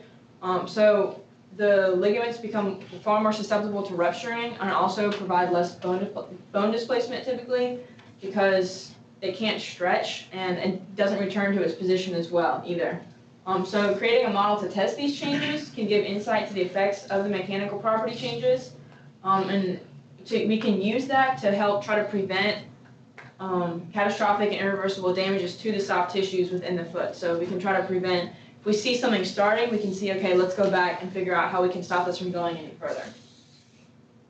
So literature review, all three of these listed here talk individually about taking a CT image of a foot and converting it into a finite element model using the computer. A main thing that these kind of all pull out is that you have to go from an STL surface file into a solid. So when you first get a CT image into a computer, you get just the surface of the bone or whatever it was that you were taking a look at. But all three of these stress the importance of getting that and not just having the outline, but having it into a solid. So kind of go more into these. The finite element modeling of human foot and ankle with assigned different material properties for bones. So in this article here, they took CT image, they took 370 images, superiors, inferiorly. So it's like starting at the top of your ankle and going down, kind of straight down towards the bottom of the foot. And they used 0.49 millimeter slices. So every 0.49 meters, they took another picture going down that plane. From the CT images that they got, they used the grayscale to determine the Young's modulus of the parts of the bone. So within your bones, there's different parts in the bones. Like typically the part of the bone that's further outside is a hard bone. There's not much room between. It's a lot stiffer and stronger. And then inside is what's called spongy bone. And it's kind of like a network. It kind of looks like a sponge. So there's different properties of the bones. They used how gray the images were to determine the Young's modulus of those bones. In this article, they also used isotropic elastic material for the bones, which is what I used in my model based on this and some other articles as well, and then also truss elements for ligaments. In biomechanical modeling of human foot using finite element methods, they kind of went through the same process. They did a CT image. Their image was of a 21-year-old female. It was 600 newtons. They defined the contacts between the bones once they created the model as frictionless, which in your body there's cartilage in between bones, and in some joints there's like synovial fluid and things like that. So it makes where the bones meet each other pretty much frictionless. So if you're not modeling all that other stuff, you can just define the contacts between those two bones within the model as frictionless. They applied a 300 Newton load to the foot that they created based on the 600 Newton load of the person. So it's kind of, you have 2 feet, so it just splits it in half. And they also defined Young's modulus for the ligaments, which was 260 megapascals, and they also defined Young's modulus and the Poisson's ratio for the bones, which is 3,700 megapascals and then 0.3 for the Poisson's ratio. And these are both important because these are the numbers, again, that I use in my model. Modeling and stress analysis of a normal foot ankle and a prosthetic foot ankle. This one was focused on comparing the difference between just a regular normal foot model that was gotten from CT imaging and then also creating a model of a prosthetic foot to determine the difference in stress and pressures in there. In their CT model, they took the images in an unloaded position, so there wasn't any pressure put on the foot when it was modeled, so the position of the bones and things could be in a slightly different place because of that. But they also listed the same Young's modulus as the previous one for ligaments, which is 260 megapascals, the same Young's modulus and Poisson's ratio for the bones, which is important, and again, frictionless contact between the bones. But one that this has that the others didn't was that it also defined the cross-sectional area of ligaments to be 18.4 millimeters squared. And this was important because in order to get the way that ligaments were created in the model, we needed this as well, but I'll kind of get into that later. A comparison of the performance of hexahedral and tetrahedral elements in bone, soft tissue, finite element models. This article was super important because it talked about the different types of meshing you could use when you're creating the model. Typically, hexahedral is considered the most accurate. It gives the smoothest results. But our problem with it is that it can take a super long time to run, and it also requires the most computing power. So there's been lots of people looking into what other types can be used. So what they found out in this one was that using quadratic tetrahedral, the results were almost as accurate and as smooth, if not just as the hexahedral, but it took far less computing time and computing power and less time overall to run. So that's what I decided to use was quadratic tetrahedral in mine based on this article. The compressive mechanical properties of diabetic and non-diabetic plantar soft tissues. This article compared the Young's modulus in a healthy foot with the Young's modulus in a diabetic foot in soft tissues. So they took took measurements at 6 different sites using 5 different frequencies. And they had 4 cadaver feet that were from a healthy foot and 4 cadaver feet from a diabetic foot. So they took They measured it on the bottom of the big toe, the base of metacarpal 1, the base of metacarpal 3, the base of metacarpal 5, the lateral midfoot, and on the heel. And they used 5 different frequencies at each of those locations. So what they did is they compared, they said, okay, at this frequency, the average for each location, so they took each frequency at each location, and they said, okay, so at frequency 1 hertz, the average for the healthy feet at all 6 locations was this number. And then the average for the diabetic foot at all 6 locations under this was this number. So the way they laid it out, I went through those numbers and figured out the average difference at each location and each frequency that they tested, and figured out the average increase in the diabetic numbers compared to the healthy numbers. And that number came out to be 92.36% higher in the diabetic feet than the healthy feet, which was the number I used for the diabetic ligaments in the model. So the research goals. The main question we was addressing was, do the changes in ligament properties caused by diabetes have an effect on bone displacement? So we know that there is a difference in the Young's modulus number of the ligaments, but what effect does that actually have on the feet? So the goal is to develop a simple model of the bones and ligaments of the midfoot. You can see those right here outlined in the blue. There's 5 bones there. It's the navicular bone right there, the medial, intermediate, and lateral cuneiforms, and then the cuboid bone. We also ended up having to put in the talus, which is this one right here, because that's where load is applied in the body, so we needed a bone to apply the load to on the model. But we kept it just in the midfoot just to kind of keep it simple. And then we were going to determine bone displacement caused by the loads with normal ligaments and then also with diabetic ligaments. And the ligaments that we added were, there was one from the navicular bone, which is that big one there, to each of the 3 of the cuneiforms right here. One on top from the navicular to the cuboid, one on the bottom surface in that same place, and then also one, the talonavicular, which goes from the talus to the navicular on the top. And then also, because we didn't have the other bones, the bone supporting it underneath the talus, I had to add ligament to the bottom side between the navicular and the talus because there wasn't anything else under there. Normally there's an extra bone there, but we didn't have that in the model. So the methodology, the finite element method is what's used in this modeling and with the software that I use. Basically, it takes super big problems and uses differential equations, and it breaks up the problems into a lot smaller ones, solves each of them individually, and then combines the results all together to get the result for the bigger problem. So like for the bones, see there, the squares, it'll solve individually each little piece of the bone and say, okay, what's happening to this little part at this time? And it does that for each of them, and kind of puts it all together so that you can see an overall as to what happens to the bone as a whole.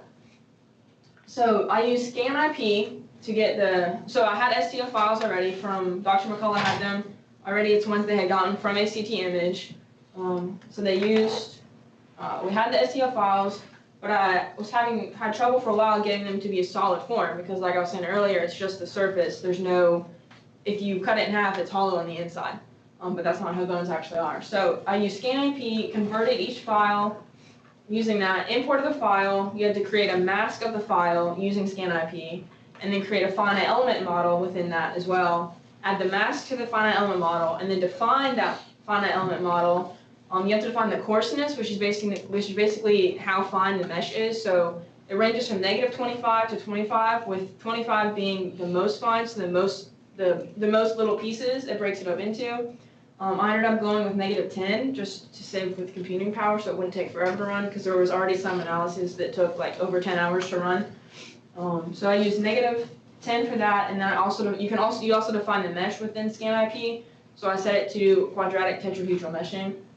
It creates the model, and then you export the file, and it adds an IMP file which can be imported into FEBio to be used. So I went through that process with each of the bones used. Imported it into FEBio, and within FEBio, within the preview part of FEBio, that's part of the software, is where you set up the model and you can define everything, like boundary conditions, contacts, material properties, and load, and all of that. So this is what I use for each of those areas. So for boundary conditions, the plate was fixed in all directions, so it couldn't move at all. Like it couldn't go up, down, couldn't compress, anything. And it was also defined as a rigid body, so it was just kind of there to stop the bones from moving any further down.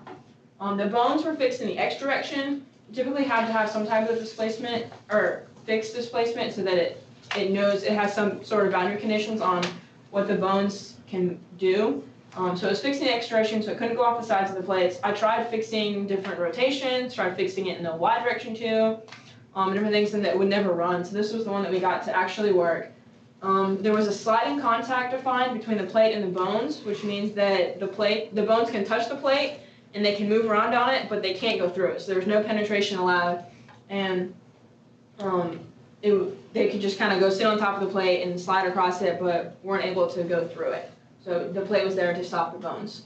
For the bone material properties, it was defined as isotropic elastic with a 7,300 megapascals Young's modulus and a 0.3 Poisson's ratio. All three of those were gotten from previous literature as well.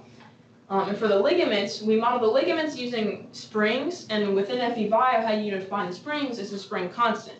Well, we had the Young's modulus, not the spring constant for the ligaments, but there is a formula that relates the two, and the formula states that the spring constant equals the Young's modulus times the cross-sectional area divided by the length. So we had the Young's modulus, and we had the cross-sectional area as well from previous literature.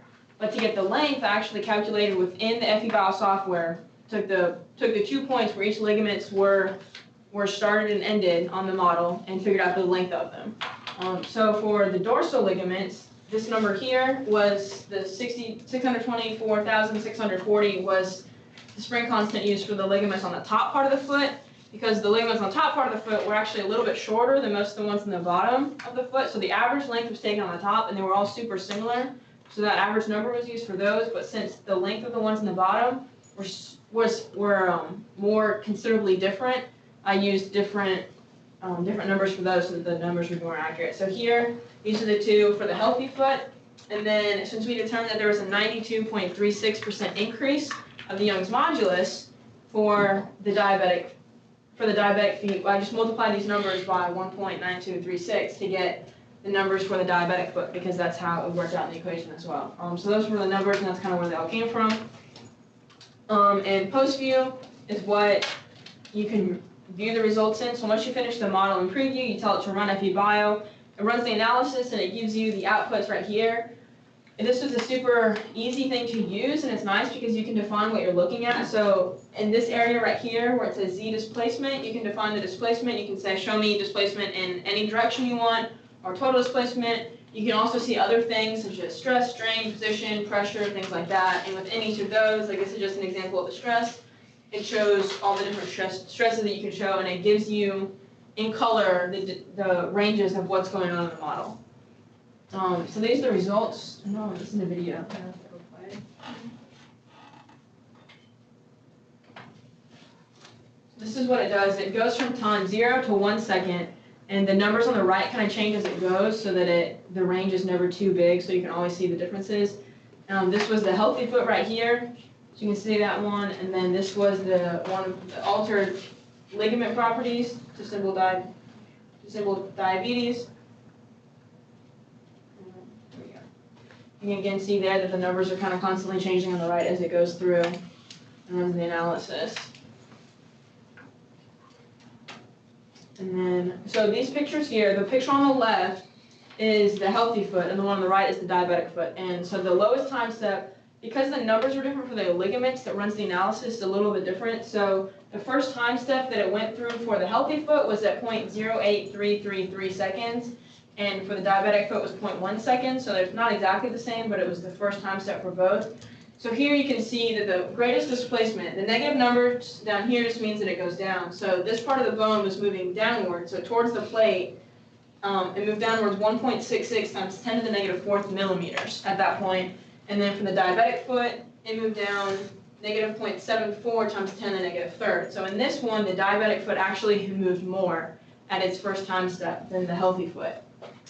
These pictures are at the middle time step, so the one closest to 0.5 seconds that each of them did.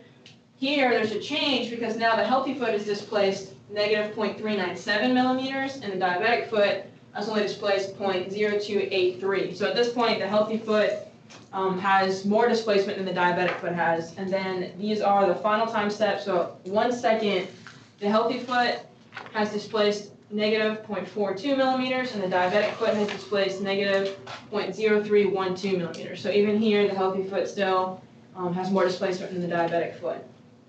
So this is at each time step, so at 0.1, 0.2, 0.3, continuing seconds, what the maximum displacement was for the healthy and the diabetic foot.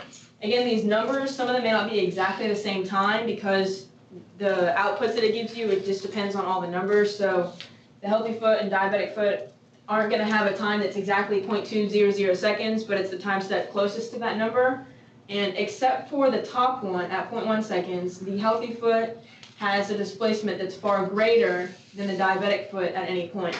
So the top one was kind of an outlier. I'm not exactly sure why it was like that, but after that point, the healthy foot was always displaced more than the diabetic foot was.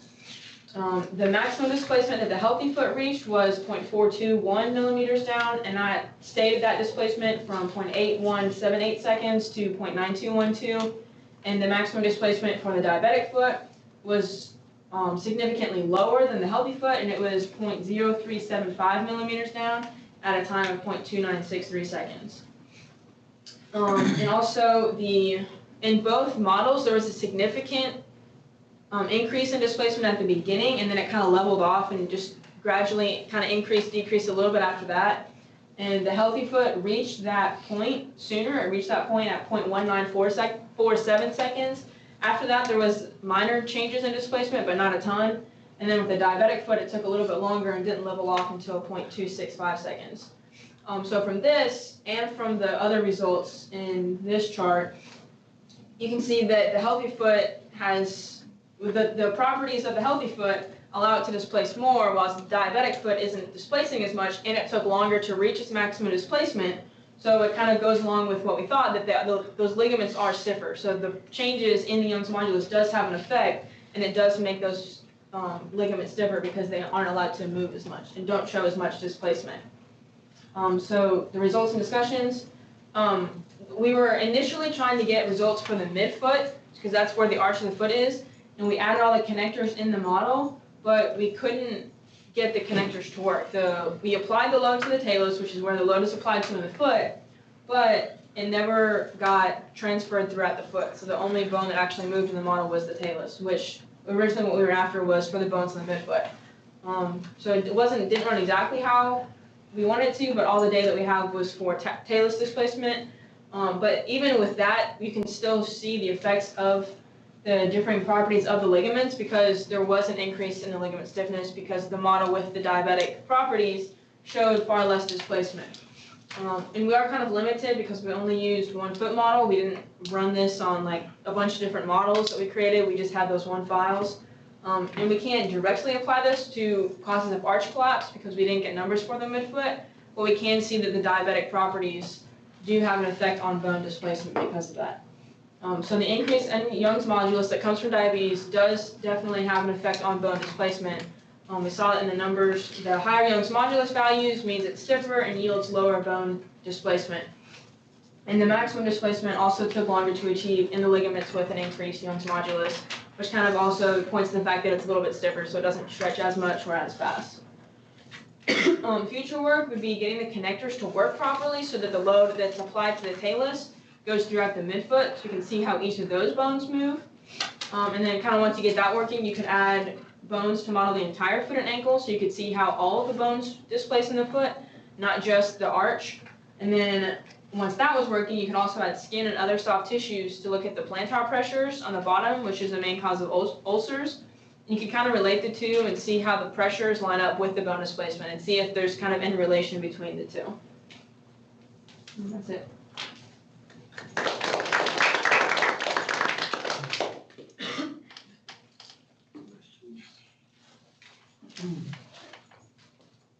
Could you go to the one, the foot displacement? I want to understand what you mean by displacement. This one? Perhaps some pictorial, some picture. So what is the displacement? Displacement? How would you measure it? Yes. It's measured Visually, I'm saying. visually. If you were to measure it, what is it? It's in millimeters. Is that what Right, and which part of the foot? This bone right here, which is the talus bone, is the bone that was moving. I see.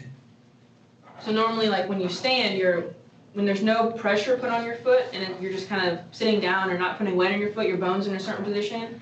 But but then when you stand, the bones move slightly, just because of the weight added. So bone, meaning since it's a solid object, any part of the bone movement would be the same, right? So Well, you mean the vertical displacement? Right, vertical displacement is what we were measuring here.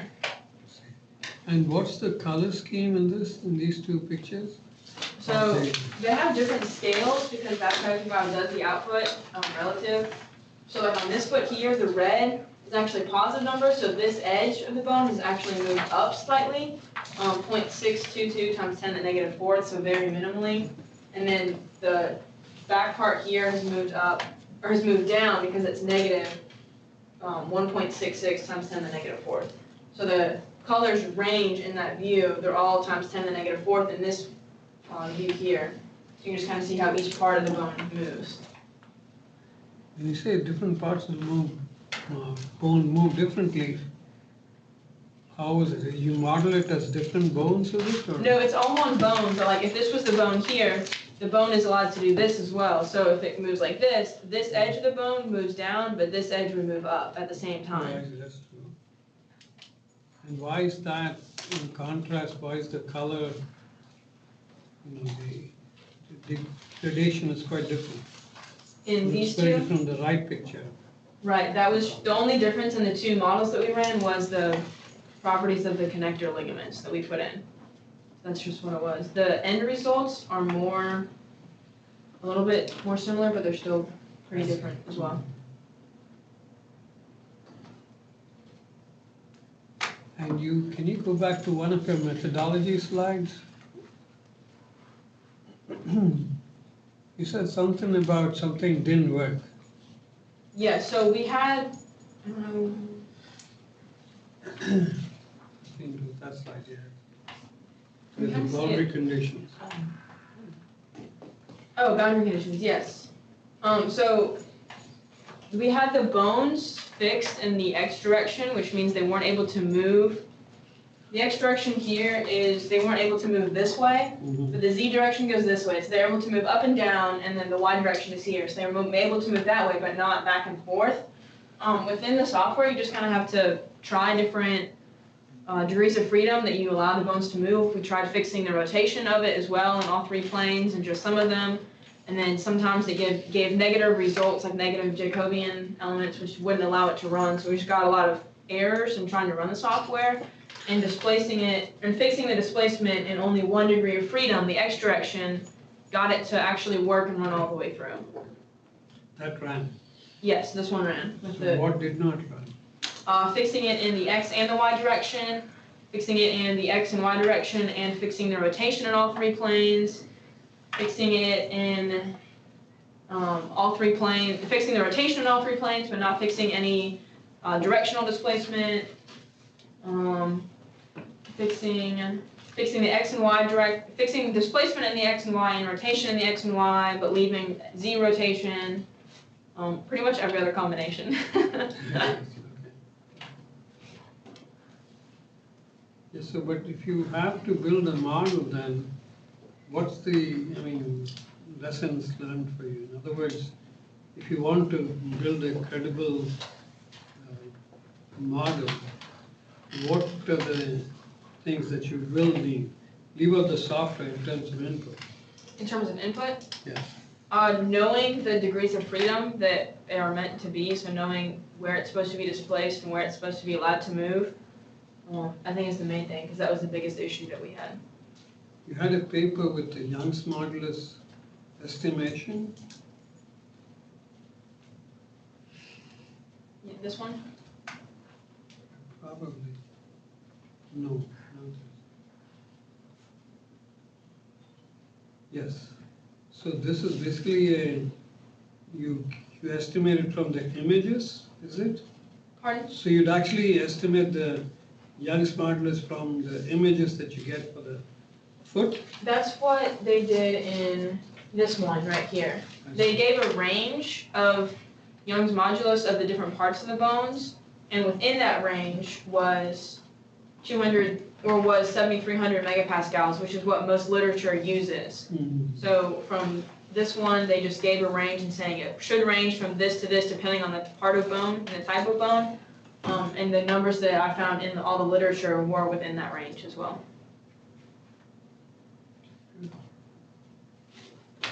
Any other questions? Question or comment? So Haley, good job. Thank you for all the work that you did this summer. When looking at the modeling and just, from 30,000 foot view, mechanically, how do you see the arch or those midfoot bones that you're talking about? How does that relate to, how does that potentially play into plantar sores? I think that Or even look at those two. Like the pressures on the foot, like ulcers, I think that if the bones in the midfoot were to displace and lower more, the arch of the foot is kind of like a triangle pyramid. It helps take the pressure from all your weight and put it in different parts so that not all of it is in one spot. But if the arch of the foot were to collapse and it were to become flat there, it completely changes that, and it puts more pressure in places on the bottom of your foot that it's not used to, and there's more pressure overall, and especially in certain areas too. So I think that's what leads to the ulcers, is that increase in pressure because the bottom of the foot isn't the support like it usually is. And I know you talked a lot about diabetes, but what kind of other applications would a model like this have? What could you potentially use it for besides diabetic foot failure? I think you could use it for injuries as well. Like if you have certain ligaments and tendons modeled, if someone ruptures one of those, you can see how we're trying to figure out, okay, do you need surgery? Do you not need surgery? How bad is it? You could kind of change the numbers here and say, okay, this tendon isn't fully torn, but it's partially torn, so it's not as strong. Okay, let's model that, see how easy it is to rupture completely now, see how the other bones move. You can kind of use it to figure out treatment options for different injuries, I think. Thank you.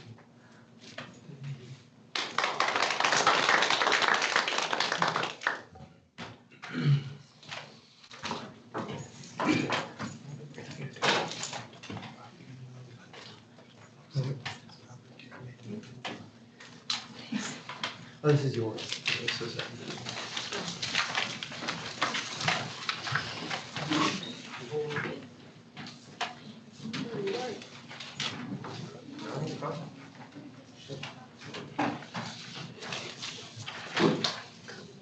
Good evening. Are you?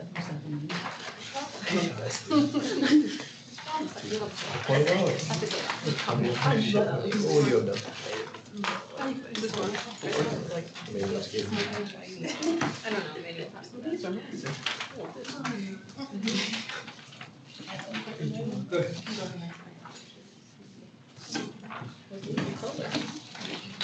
Good afternoon, my name is Janelle Tulloh.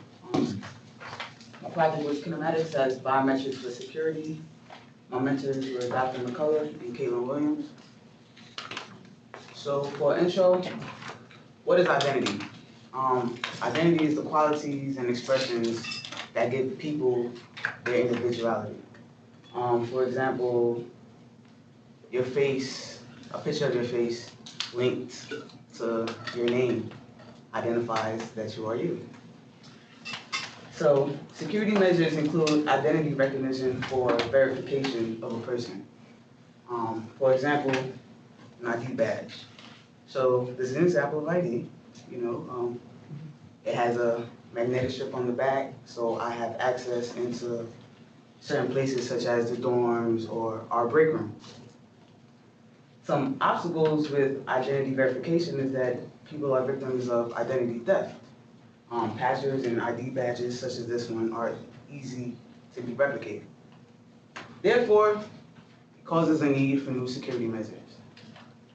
And biometrics has been more reliable and efficient for verifying identity. Some examples of biometrics, well, there's two types of biometrics. There's physiological and behavioral characteristics. An example of a physiological characteristic would be face recognition, fingerprints, and retina scans, as well as voice recognition. You see those features on your phones, and we use them just about every day. But there's another characteristic, such as the behavioral characteristic of gait, which is the progression of humans through movement of lower limbs, such as walking. Motivation. Today, gait is being researched as an improved security measure. the way somebody walks or swing their arms while they're walking is unique to that individual. When it comes to biometrics, you can see it's not used in practice as much because, like I said, face recognition, voice recognition, you see that on your phone. Retina scans, all of that is on your phone, but we hardly hear about gait. The reason why it's not used in practice as much is gait can be affected by an injury such as torn ACL or a knee sprain. It also can be affected by wearing extra clothing or carrying a bag, accessories. So another reason why it's not used in practice as much is that algorithms lack accuracy in identifying people by their gait movement with extra clothing and or accessories. So every day we're looking to improve technology and eventually we want to develop a program that can be used as an additional security measure in homes or highly secured environments. Highly secured environments such as Area 51 or Fort Knox or the White House, a certain amount of specific individual go into those areas so we can record their gait movement and store it and then identify them based on their walk in that vicinity. But again, algorithms lack accuracy identifying people.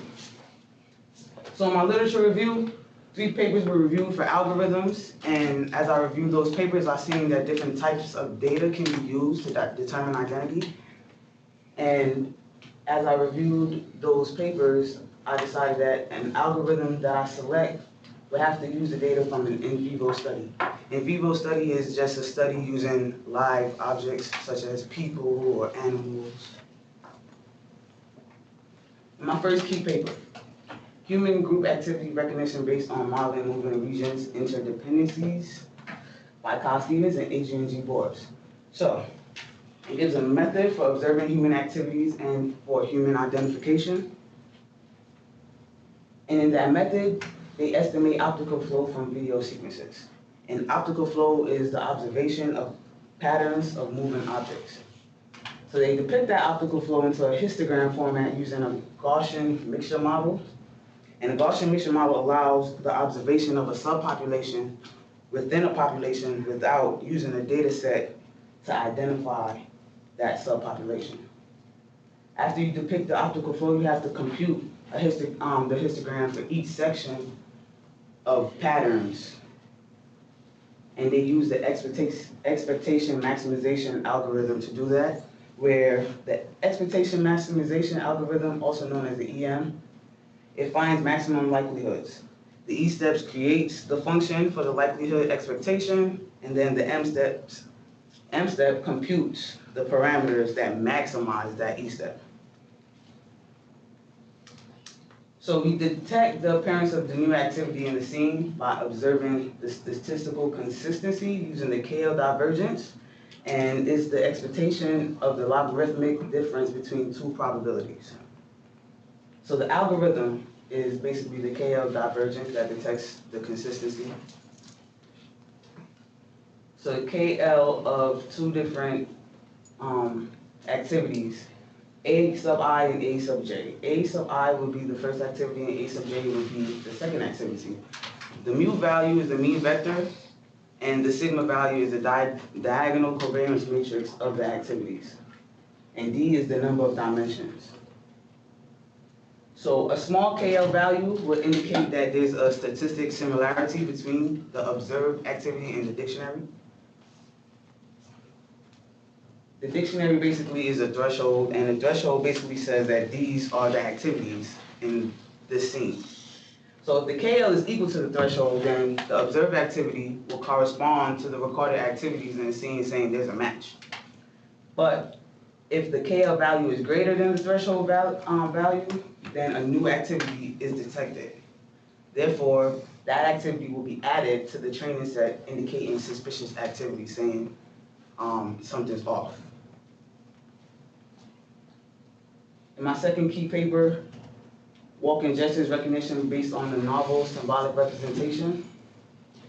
Basically, this paper gives a way to represent time series and identifying moving objects in a video. It uses a series of algorithms The first step is the piecewise aggregate approximation. Basically, it's a piecewise linear representation, transforming high dimension data into low dimension data. It improves efficiency of finding matching patterns of time series data. It separates the time sequences into equal length segments, and then the value of each segment is approximated using the mean value of all the data points in that region. The next step will be symbolic representation. So the time series is separated with a number of breakpoints, which is based off of the normal distribution. Then the next two steps will be to build a distance table and then calculate the distance table. So the distance between the symbols are computed based on the average values, and then it produces, the output will be a distance table characterizing the distance between any two videos. This just shows that each step wrote out in a code.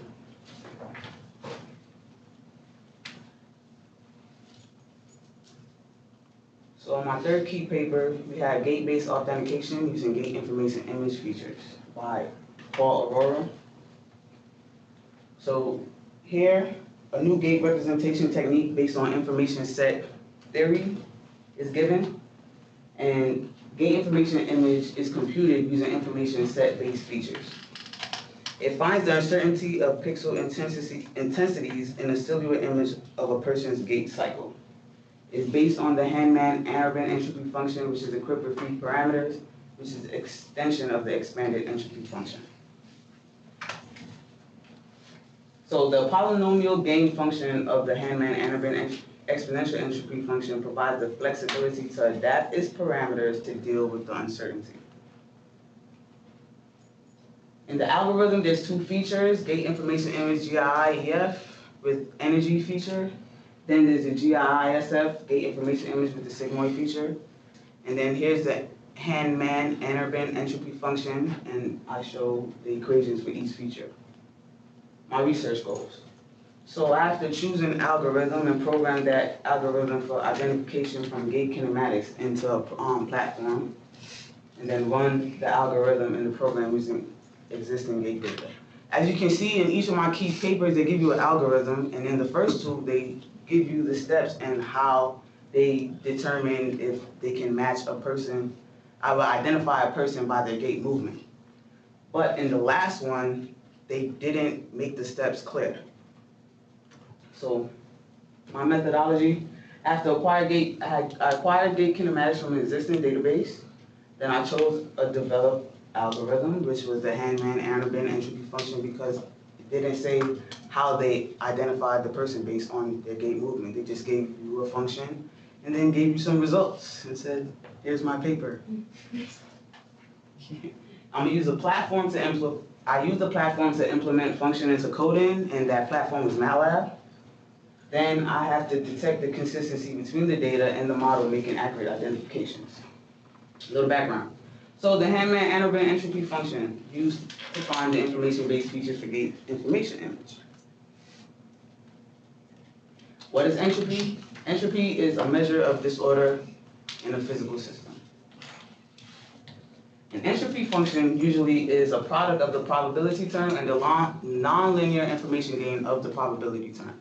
So it basically takes the random occurrences of information source values as probabilistic information, but it does not describe the uncertainty associated with the distribution of the grade levels in an image. The Handman entropy function is capable of handling the uncertainties in both probabilistic and possibility domains. I'm doing a training testing model, and a training testing model basically, majority of the data is stored into the function for training, and then you use the rest of the data to test the function. An 80-20 split is usually used for training and testing models. For example, I use an 80-20 split when I modeled the Ebola outbreak with both a stochastic and deterministic equation. And then after you split the data up, you have to use a nearest neighbor classifier to classify each object. So basically, it finds the neighbors that's closest to the object. It classifies, it's either gonna classify the object by the closest neighbor, or it's gonna assign a value to the object by averaging the values of the closest neighbors. And then the K&N function gives distance metrics from the testing set to the training set. Algorithm. Here's the Handman-Andervan entropy function. The energy feature is given here. And I sub ij is the normalized intensity value. N is the number of pixels in a set. I is the mean of the intensity values. F sub h is the standard deviation of the normalized intensity values. So the image is the information source. The pixels are information source values, and then the uncertainty associated with the pixel intensities are the information values. Then you have the sigmoid feature here, where it uses almost the same variables as before, but then you have k, which is the total number of frames in one gate cycle.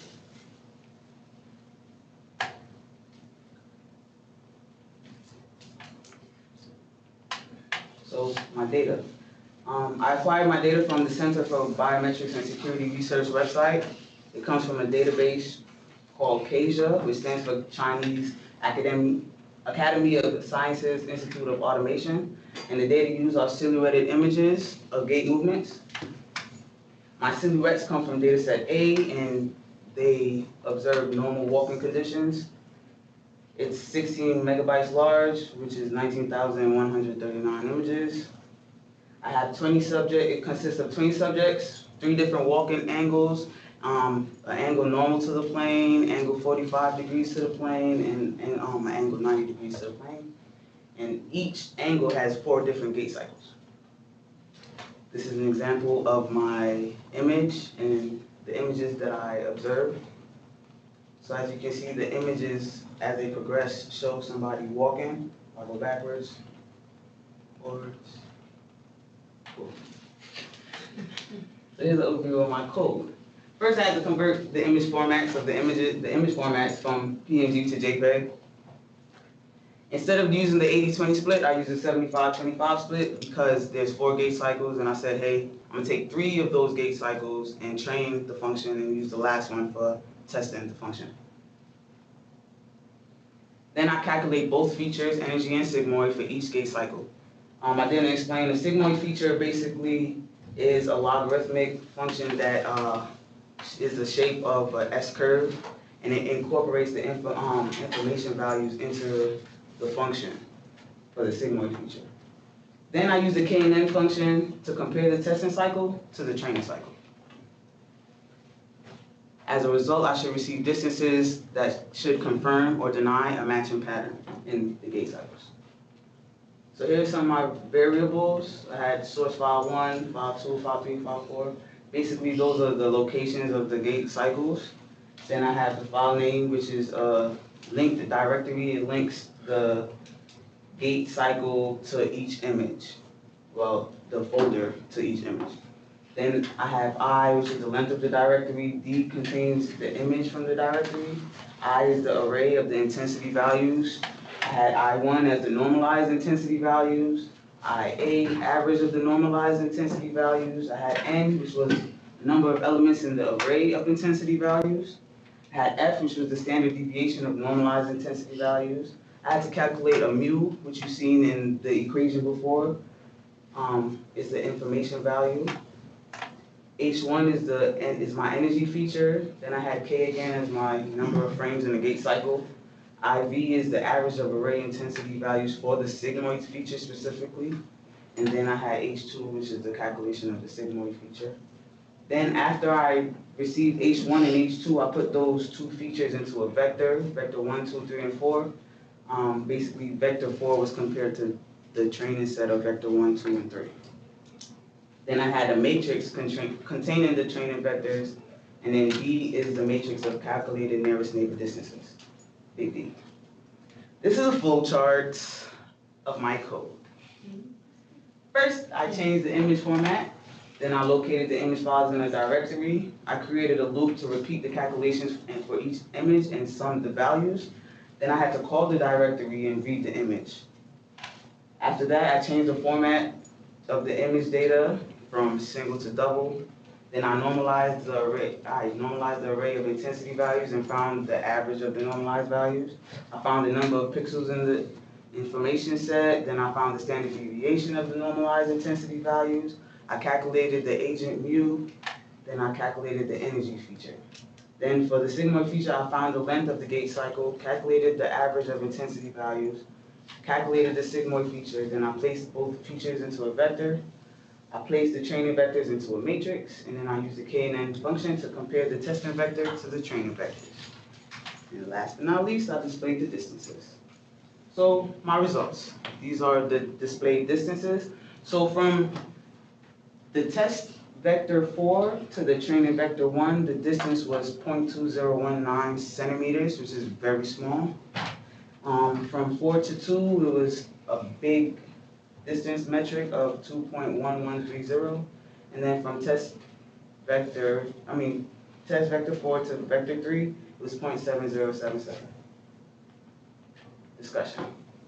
So as I was trying to replicate the steps in the paper, it was assumed that I would receive an accuracy as my output. But then it was discovered that the output was in distance. So the results that was reported in the paper were accuracy percentages, and I couldn't understand how they drew a conclusion saying these features are accurate. So there were some limitations in my research. There were gaps in the paper. The steps weren't written out correctly. So that's where I investigated and I created a code. Distances weren't reported, so I couldn't compare my distances saying, hey, my distances are correct because these were the distances given in the paper. There weren't any distances given in the paper. And for my I drew my own conclusion saying that a close distance should say that the testing cycle matches one of those gait patterns if it's very small. So, in conclusion, I created a code to calculate the features of the Hangman-Anabin entropy function, and distance metrics were received using the nearest neighbor classifier. The gait cycle in the testing set was closest to the first gait cycle in the training set with the metric of 0.2 centimeters, indicating a matching of the gait cycles. So hopefully it can identify a person saying, hey, this gait cycle matches this gait cycle, that's them. Future work. The code can be ran on a larger data set. For example, instead of comparing 1 gait cycle to 3, you can compare 4 gait cycles to 8. So you could train the function saying, hey, these are 3 normal walking parallel to the plane, 3 walking 45, 3 walking 90 degrees to the plane, and then have those 3 leftover gait cycles to compare to the first. And also, covariate conditions can be examined, for example, people walking with baggage, extra clothes, hats, because what I model is just people walking regularly in regular clothing. And here's an example of the code that I created in MATLAB.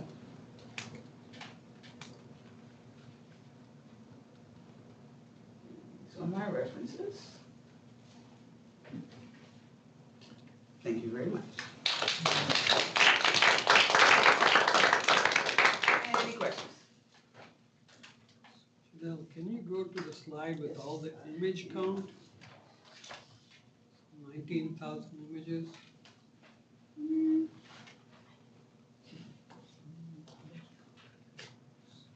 Yeah, so can you make a connection for us that if you have 20 subjects? Okay, I have 20 subjects. There's a folder, 20 folders, each representing a subject. In those 20 folders, there's more folders. So there's 4 folders for 1 angle, which is parallel to the plane. 4 folders for an angle 45 degrees to the plane. And then 4 folders for the angle 90 degrees to the plane of people walking images of people walking in those angles. Okay, so and when you say your distance measures, in each case you're comparing with a single standard, is it? So I'm comparing one gait cycle to the other 3 gait cycles of a person walking parallel to the plane. One person walking parallel to the plane. So it's 4 gait cycles. I take 3 to train the function and then 1 to test. So within, let's say you take one subject, one of those 20. Yeah. Then you use that as a standard, and then you make the comparison with it? No, I was just basically running the code on a smaller data set to see what the results would be and if I can compare it to the other results. Because in their paper, they use 3 different databases, 3 different data sets from KJB database. They use one from Soton and then another one from Treadmill. So they did multiple experiments, whereas I only did one. And I only focused on one subject. What I'm not understanding is you use the word dictionary and database, right? Yes, when I use the word dictionary, basically I was talking about a threshold. That threshold was basically saying these are the activities in that scene. That threshold was only for that paper. So in other words, how many observations do you have in your final results? The observations that I had in my results? Yes. A smaller distance should indicate that the patterns match, the gait cycles match. That was my observation because, like I said, there were gaps in the paper, and they didn't say how they identified a person. They just said, hey, this feature works this well. How do you know that? They didn't report distance metrics. So the 2 algorithms you had, you compared them, is it? The two different algorithms you had? I didn't compare them. I used the features to define the gait cycle, and then I said, hey, these are the features of this gait cycle, these are the features of this gait cycle, these are the features of this gait cycle. Does this set of features match any of these 3?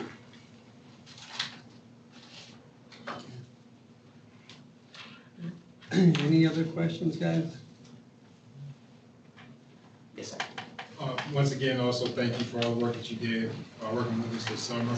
Can you expand a little bit on, especially given your background in math, did you have any concerns about numerical accuracy just based on the nature of the function themselves? Because sometimes we can create these wonderful algorithms, but just the way that we put them together, we can introduce error into the system. So was that ever, and kind of working through this now, do you think any of that kind of came into play? Yes, but I analyzed the equation very well when I was making the computation. So for example, the mu equal is a exponential function where it's the negation of the normalized intensity value over the number of pixels in a set, and then you subtract the mean of the intensity values from it. Then you divide that by the square root of a product of the square root of 2 and the standard deviation of the normalized intensity values. Once you get that value, you square it. Then you have to square the mu value and then multiply it by the normalized intensity values. And you sum that up over the gait cycle. So I feel like with my experience, I computed the features to the best of my ability following those steps in the equation. You're pretty confident in that? Yes.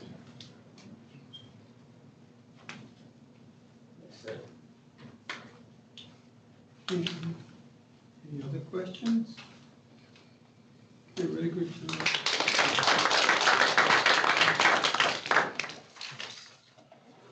So we'll meet again here in the morning at 9.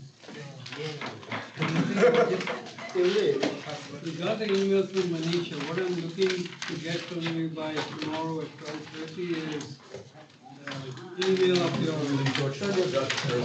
PowerPoint you already have, the report, and the cover page if you're signed by your advisor, a hard copy. Excuse me, the cover